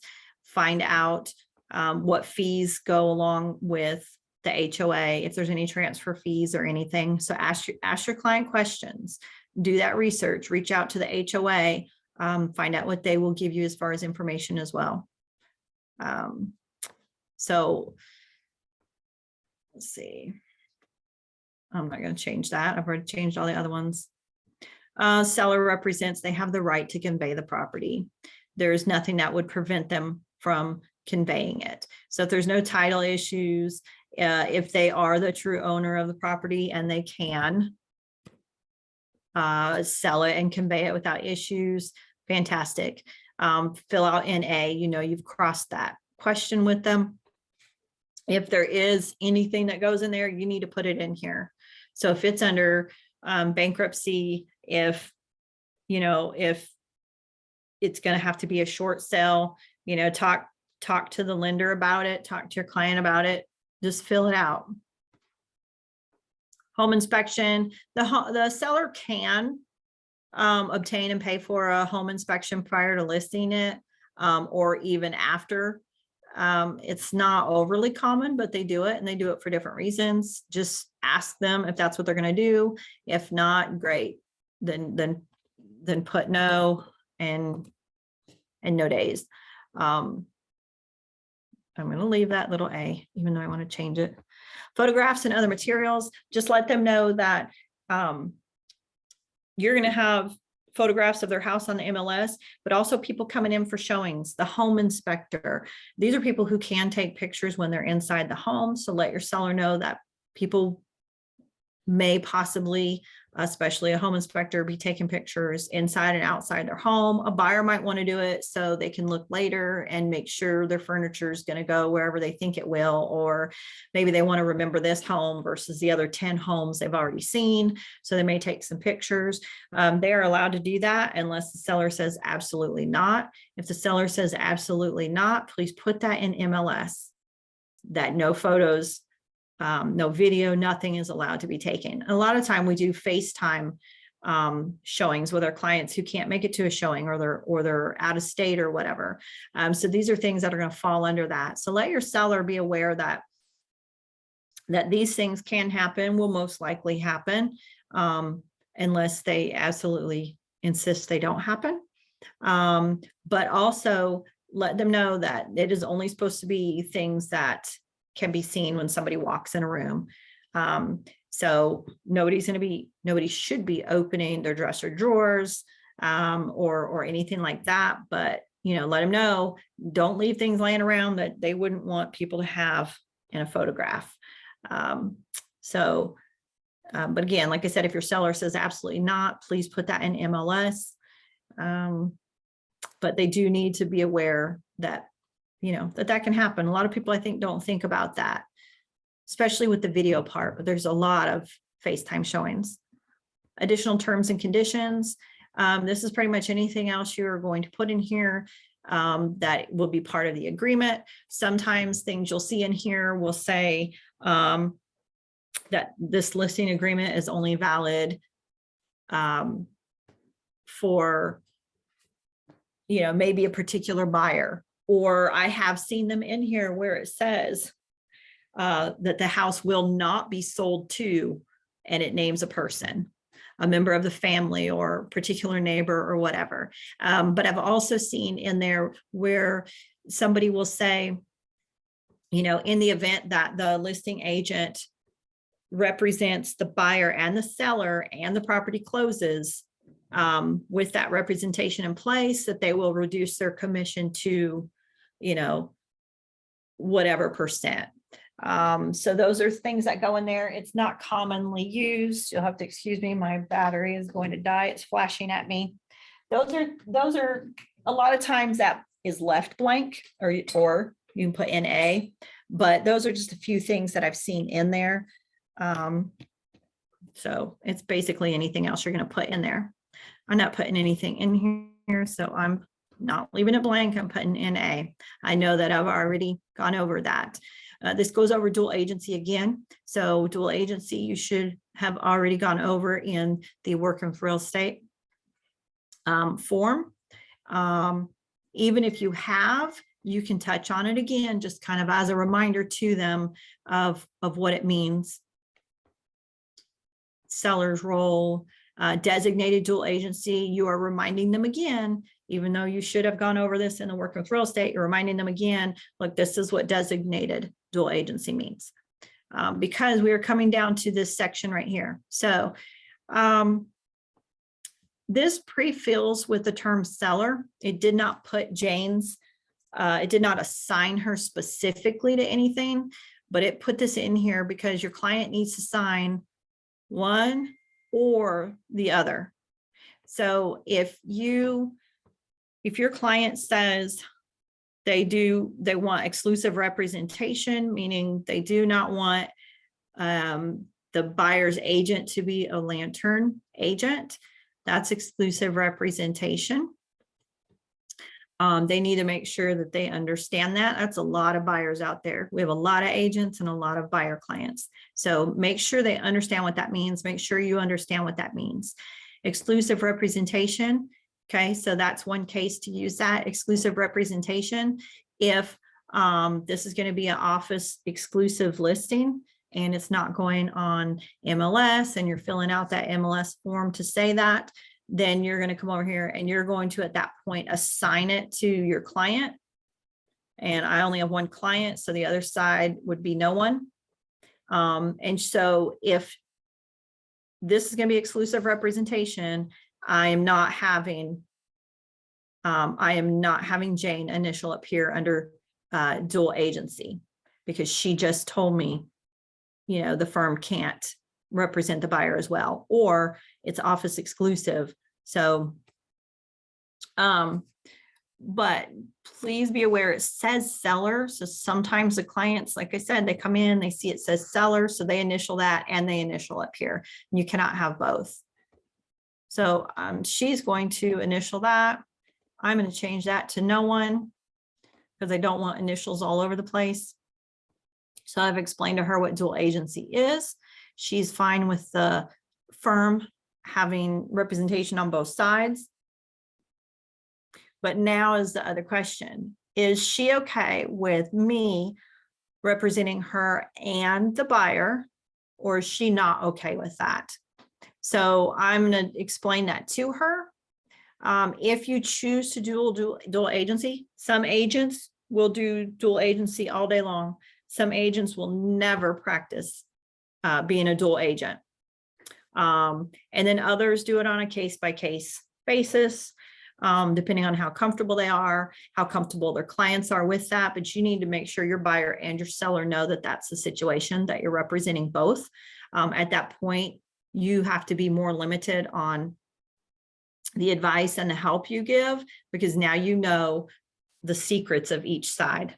So you know your seller's bottom line, you know your buyer's top dollar, and you don't want to unethically influence them because you know that information. You also don't want to tell each party the other person's personal secrets there. So you have to do a really good job of keeping that separated. If you even suspect you cannot do that, or you are uncomfortable with it, or you foresee it could be a problem later on with one side coming back saying, you know, they didn't represent me properly, they were, you know, they favored the buyer and not me, and that's not fair because they're my agent. If you foresee any of this as a potential issue, or you just want to avoid it altogether, then you can mark here that the seller does not authorize the same agent to represent both the buyer and the seller.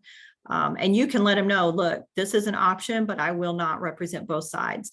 Or if you want to do it on case by case and they're okay with that, you know, then you can mark does. And if later that changes, if either of these options changes at any point, or you do the opposite, you know, it is okay to come through and make that correction and have everybody initial it. But if they do not, want you to represent both sides, go ahead and come down here and have your client initial that. Because it says that the firm offers dual agency, but the seller is authorizing designated dual agency. So the seller is authorizing only you to represent them and a different agent to represent the buyer within the firm. So just know that if you initial here, if your client initials up here, they cannot initial down here, and vice versa. Choose one, make sure you remove seller from here so they don't do both, and double check your forms. Termination breach. So you're going to roll through here, and this is going to explain the termination, breach, mediation, everything that's how that's going to play out if any of these things occur. Wire fraud, always a big disclaimer everywhere. Your client's going to see this multiple times. So you need to explain the issues with wire fraud. They always need to call the closing attorney's office, not call the closing attorney's number that's in the email with the wiring instructions. They need to obtain that phone number on their own, or from you or whatever to verify that. Just let them know it is a thing. Don't trust every email they see. Also let them know you will never send them wiring instructions. When you come through here on the last question, this does say seller signature. We don't want Jane's signatures anywhere where we don't need them. So you can fill out as much information as you have on this. Just you and the firm is the only one who's going to have this. This is actually an agreement between the firm and the client. You're just representing the firm in this transaction.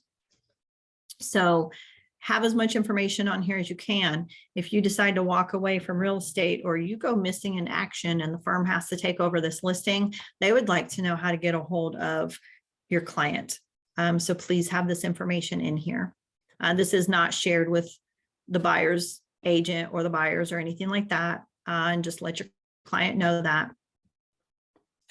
If it's an entity seller, if Jane is an actual LLC, she does not need to sign up here. You don't need to fill any of this out.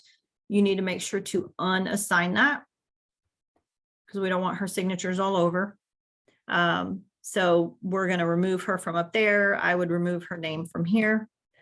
And I'm going to come in here and as an entity seller, we're just going to put, she's real simple there with her LLC name. And then at that point, we're going to assign it. We're going to print her name. We're going to print her title. We're going to put her contact information. So one or the other is all that needs filled out. When you come down in here, this automatically pre-filled most of the information. Yours will most likely do the same thing for you. Again, we're going to double check the office address.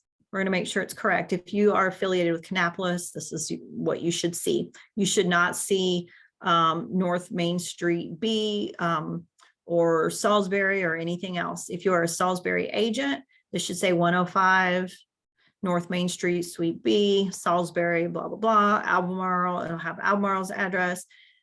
Just verify that's correct. Right here, you need to have the firm number on here. If you don't know any of this information, okay, and you need it, it will be in your handbook if you have a copy of the handbook, but you can go on to MLS and where it says search, you can search an office, you can type in Lantern Realty and it'll pull up Lantern Realty and you'll see all of our locations in there. Just find the one you're affiliated with. So if it's Kannapolis, select Kannapolis and it'll pull up the information. It'll have the firm's license number. It'll tell you who the BIC is. It'll have the address, the firm phone number, whatever. So you can find these. Eventually, you'll probably have it memorized, but just make sure it's filled out. Your information, so on. You're going to sign it. Your client's going to sign it. Just double check these because some agents sign them first before sending them out to their clients. Some agents sign them after their client. I don't care what order you do it in, but please remember to go back in and review the listing agreement always, because you might think you signed it and not realize you forgot to sign it. But if you go back in to review this listing agreement before you start putting everything on MLS, at that point, you will realize, oh my gosh, my client never even signed it. Or you'll realize, oh my goodness, I never signed it. And that is the best time to catch that kind of thing.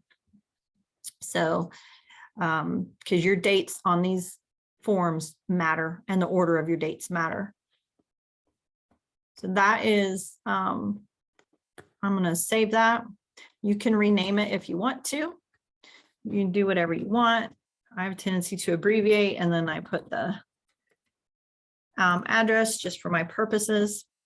And then I'm going to share it with Jane and I'm going to choose Jane and I'm going to say, Jane can sign it. If this is a property disclosure, I'm going to click this little drop down here and I'm going to change it to fill and sign.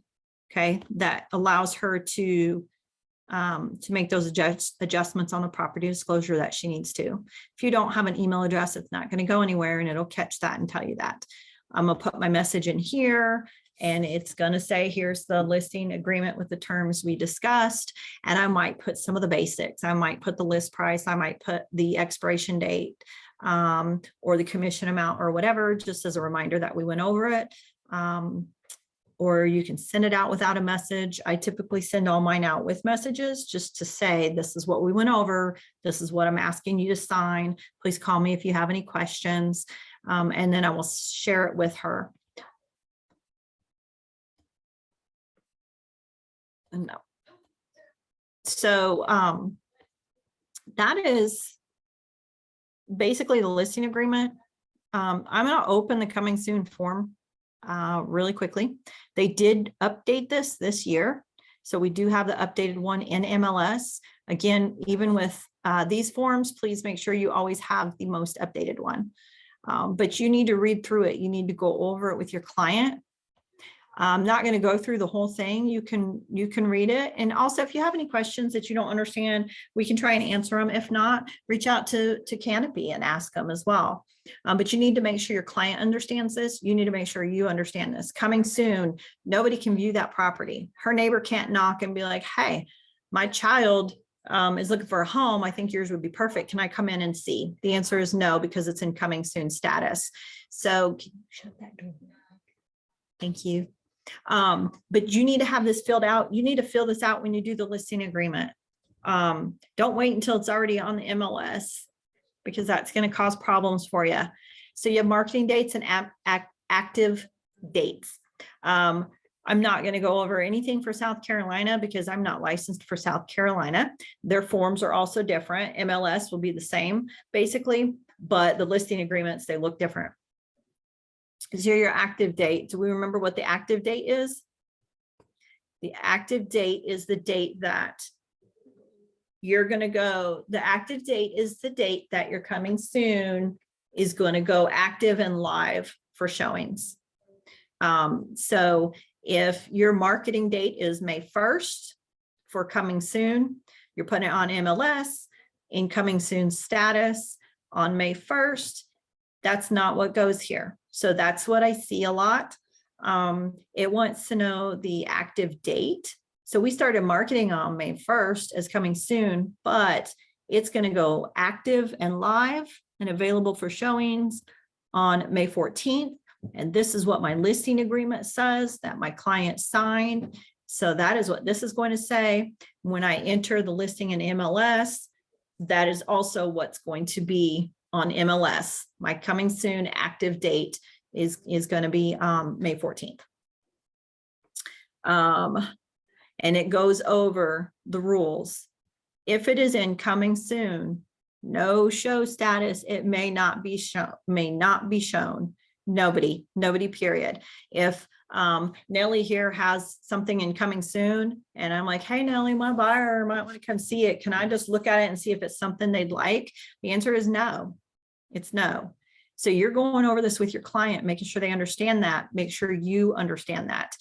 If that's going to change and Nellie's like, yeah, they can, yeah, you can come check it out. Well, she better jump in the MLS and switch it over to active. Because if anybody complains or anybody knows that that's happened, she's going to be in trouble and I'm going to be in trouble and the firm's going to be in trouble, and we don't want to go there. So we're going to explain this to our clients, make sure they understand that, make sure they pinky promise that they're not going to break that rule, and then you're going to have them sign it.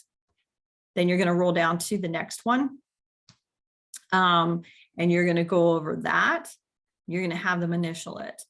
Then you're going to go over number 4, same thing. Okay. And this is all to make sure that they just pound this into you and your client, that you understand these rules are in place for a reason. They're important. You're not going to break them. You're going to do what you were supposed to. If you feel like you can't do this or you're very uncomfortable with it, you can let your client know, that you just don't practice that just because there's too many places for a liability issue for somebody to lodge a complaint against you. And if somebody says you broke a rule, it's really hard to prove you didn't, because how do you have that proof? So, but if you like doing coming soons, your seller wants you to, and you're good with it, that's fine. go over the rules, initial it, but please fill in the information, the property address, please make sure it's in there. Make sure your client signs it and dates it. This needs to be done before you enter that as coming soon on MLS. Your seller needs to do it. You're going to type your name here. You're going to sign it. And then what you're going to do is you're going to assign this to your broker in charge. Okay.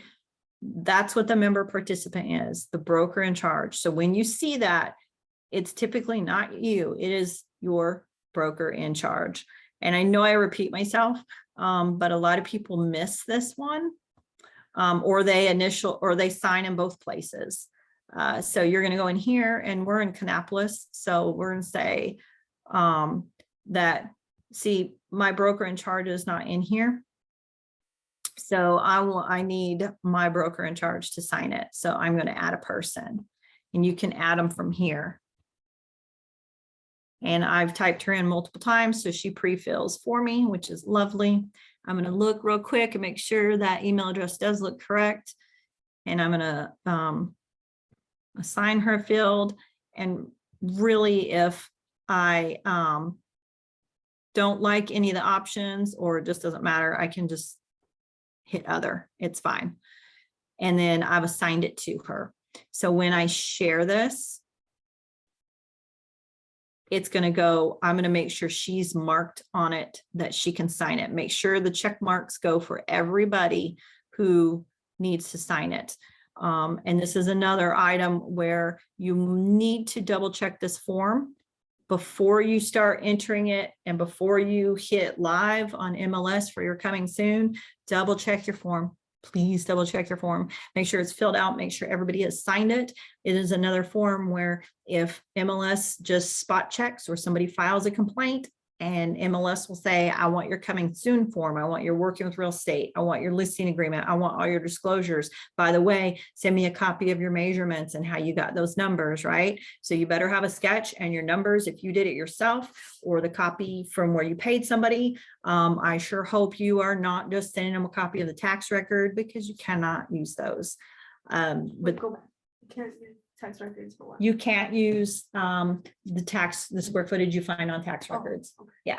Yeah. So basically, you need to pretend that you don't know any of that information, and you are going to get it all yourself. You're going to do your measurements yourself. You are not going to trust anybody else's previous MLS listing. Always assume that the information is incorrect. Okay.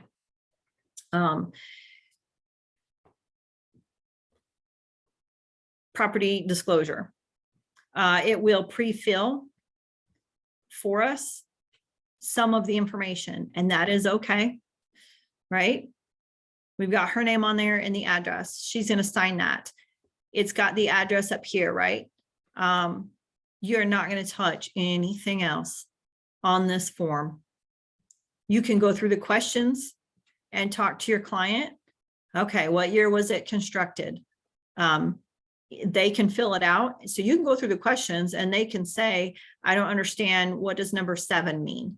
And it's okay to say, well, this, that, and the other thing. That's okay. But you cannot say, under the dwelling's heat source, you cannot say, oh, you have a furnace, mark that. They need to do that. And if they don't know, if they are not 100% sure what they have, then you can tell them it's okay to put no representation. Don't let them guess on any of this information. It will come back to haunt you. Okay. Don't guess. Pipes. If they're not 100% sure what they have, it is okay to put no representation. If they guess and they're just marking whatever, oh, I think I have copper and plastic, and they're wrong, that's just another issue to come up, and we just don't want that. So honesty, the best of their knowledge. If they're not 100% sure, no representation's okay. Don't ever fill it out. If they say, well, I don't know, you just do it. Nope. The answer is no, I cannot. You like your license, you want to keep your license. If you're tired of practicing real estate, go ahead, fill it out, not a problem. If they do answer yes to any of the questions, please make sure they've gone down in here and just written the number and what that is pertaining to. So you know, if they mark, yes, it's in a flood zone, right? They've answered yes, so they're going to come down for 29. And if it's really only the little tiny back corner of a 5-acre lot and their house is way out of the way, you know, you can put that. It is only the back corner of the property. Or, you know, or if they mark yes under 26, no noise, odor, smoke, whatever, then you're going to put number 26, and they are going to put, you know, they live behind the drag strip, right? Don't ever assume that a buyer or a buyer's agent knows these things. Just fill it out anyway. So they need to do this, not you. I know I'm repeating myself, but I don't want you getting in trouble. So I'm going to skip the MOG, the mineral oil and gas. I think you're okay with that. Lead-based paint though. We see missing items. Autofill.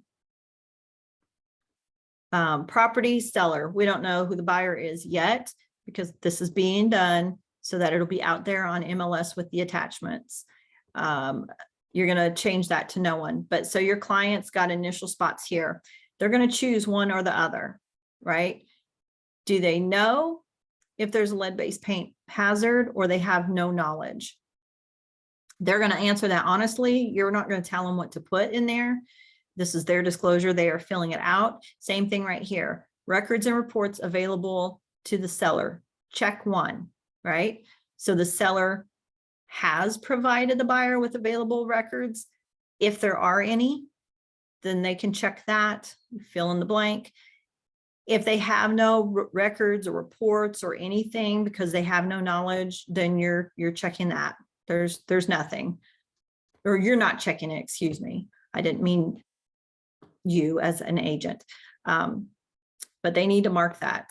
Make sure your seller does not initial over here. This is for the buyer only. The buyer to acknowledge that they have received these statements up here.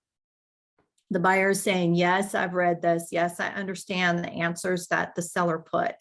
So they're initialing here for that. The buyer has received the pamphlet, Protect Your Family from Lead in Your Home. This is out there in our templates.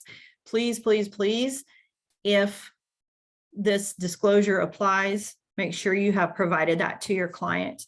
If you have not, they're not initialing that, but you really are supposed to provide that if it's pre-1978. So if they received it, they're initialing that. But that is also a good reminder for you to say, oh yeah, I need to get them a copy of that so they understand it. And then this says check 1 below.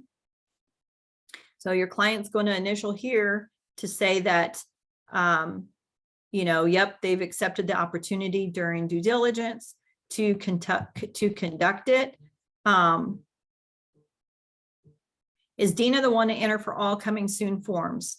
No. So Dina is the one you would enter if you are affiliated with the Kannapolis office. So I put her in there because I'm affiliated with Kannapolis office. So if you are a Salisbury office, a Harrisburg agent, Asheville, Albemarle, wherever, you are going to put whoever your broker in charge is for the location you're affiliated with. So Marie, I think you're affiliated with Kannapolis, I believe. So you would use Dina. But if you were affiliated with the Salisbury office, you would have Jessica Cloward initial that. She's who you would put there for member participant. If you're an Asheville agent, you would use Catherine Lawing, and so on and so forth. So that's who goes there. It is whoever your BIC is for your office that you're affiliated with. But so your buyer is going to check one of these, and it's going to be either they accept the opportunity to conduct a risk assessment, or your buyer is waiving the opportunity to conduct a risk assessment. So when you're having your buyer initial these forms, go over the form with your buyer. Just say, you know, hey, this is pre-1978, there's potential for this. Here's what the seller says that they are aware of, but you have the option to either have an inspection done or don't. So just make sure they understand what they can and can't do, or what they have the choice to do. They're gonna mark whichever one or talk to them, have them initial. If you are a listing agent, you need to initial up here. So this gets missed, I think, just because it's at the top of the page. People, I think, just don't see it, but this is the listing agent. So if you have a seller and this form applies, remember, hop up here and sign it, right? Really quickly. See, it says, oh, does that look great? Yeah, that's perfect. That's what I want my initials to look like. Do that. If you are a buyer's agent and you have one of these forms and you're having your buyer sign it and the listing agent has not initialed that, it's okay to send it back and reach out to that listing agent and just say, oh, hey, I noticed your signature wasn't on here. My compliance officer is asking that we have you initial that, because the agent is supposed to go over and explain their responsibility for lead-based paint disclosure and so on. So, and then of course your seller is going to sign this saying that, yep, to the best of their knowledge, this is all correct. They're being honest and so on. So the seller signs here, the buyer signs here, or if they're an entity. The other thing that gets missed, so sometimes the listing agent, and we've all done this, forgets to sign here, or as a buyer's agent, you see the listing agent didn't sign it, is okay to send it back and just say, hey, this needs your signature, right? But double check the form. If you're a listing agent, make sure you've signed that before you put it out there on MLS. You want to make sure that's correct. So this is what trips people up. The selling agent is the buyer's agent. It's another term for a buyer's agent. And that throws people off. And if you are ever unsure which it is, and you're trying to remember, well, first of all, listing agent is over here. So selling agent, that's got to be you if you are the buyer's agent, but it also falls in line with the type of client. So your buyer's over here. So the agent for the buyer signs here, seller, listing agent. It gets confusing because you're working with the seller. So you're a listing agent or a seller's agent, but a lot of people see that and automatically think that's for the listing agent. So I know that gets missed sometimes, but also I know as a listing agent, sometimes a listing agent signs here and or here as well. But this does need to be filled out by everybody. So I'm trying not to say a lot because I realized just now I was doing that. Bad habits. You're supposed to just not say anything at all instead of, well, those are your basic forms. I know this took a little bit more time than anticipated. This is not all the forms. Hopefully this helped some. It may not have answered all the questions that you wanted. I apologize for that. But hopefully for like the newer agents, that helps you understand. You've got to fill everything out, double check, double check, double check. We've all forgot to sign something that we should have signed. Please know if you forget to sign something, just reach out and ask us about that. But if you are going to change something, so this is something that sometimes gets missed. If you are going to change a price, for example, on a listing, because you're going to lower it or increase it on MLS, you do need a form. Your seller can't just say, let's reduce the price from $250 to $240. You have to have this form signed. So don't just jump in the MLS and do that. Get this filled out. Look over here under number 1. It tells you the different types of listing agreements. So just look and find the one that applies. In this example, we were just doing the regular residential one. It wants to know when it was effective. So you need to go back to your form and find out what the effective date was. We signed on May 1st. That's the effective date that all of us signed. So we're using May 1st. Property address. We're not renewing our listing agreement. So I'm putting NA because I know that that's not what we're doing here.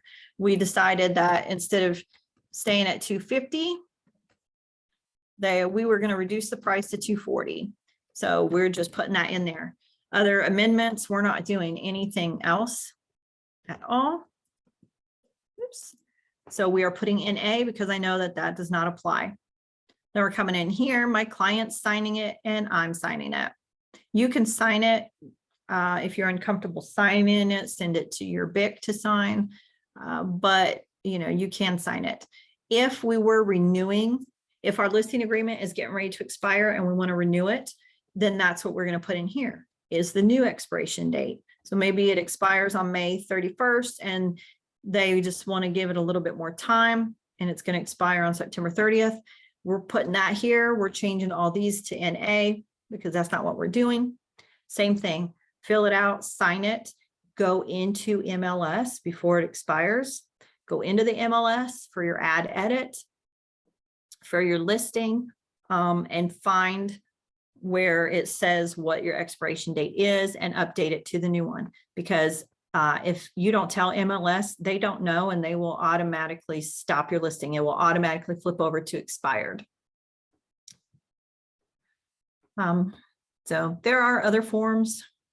These are your basics that everybody needs to know to get going. So we will be doing buyer documents. Chris is going to do that. Oh yeah, you can change information over here. I didn't mean to hit on that, but I did. But we've gone over that in dot loop. So let me back out.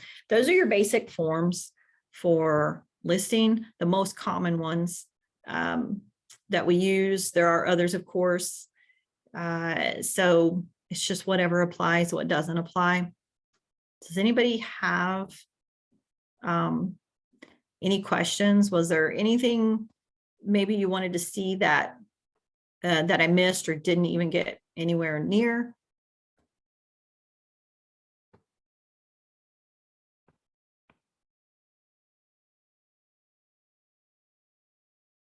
I'm going to take that as a no.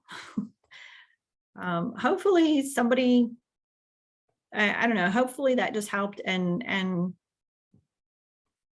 gave you a better understanding. The main thing in everything is to fill everything completely and accurately and honestly. Do your research. I really wanted to get more into the research behind the information that goes into listing documents, but that takes a little bit more time. So that's just going to have to be something else we do, more of a how do I get the information for my listing agreement class.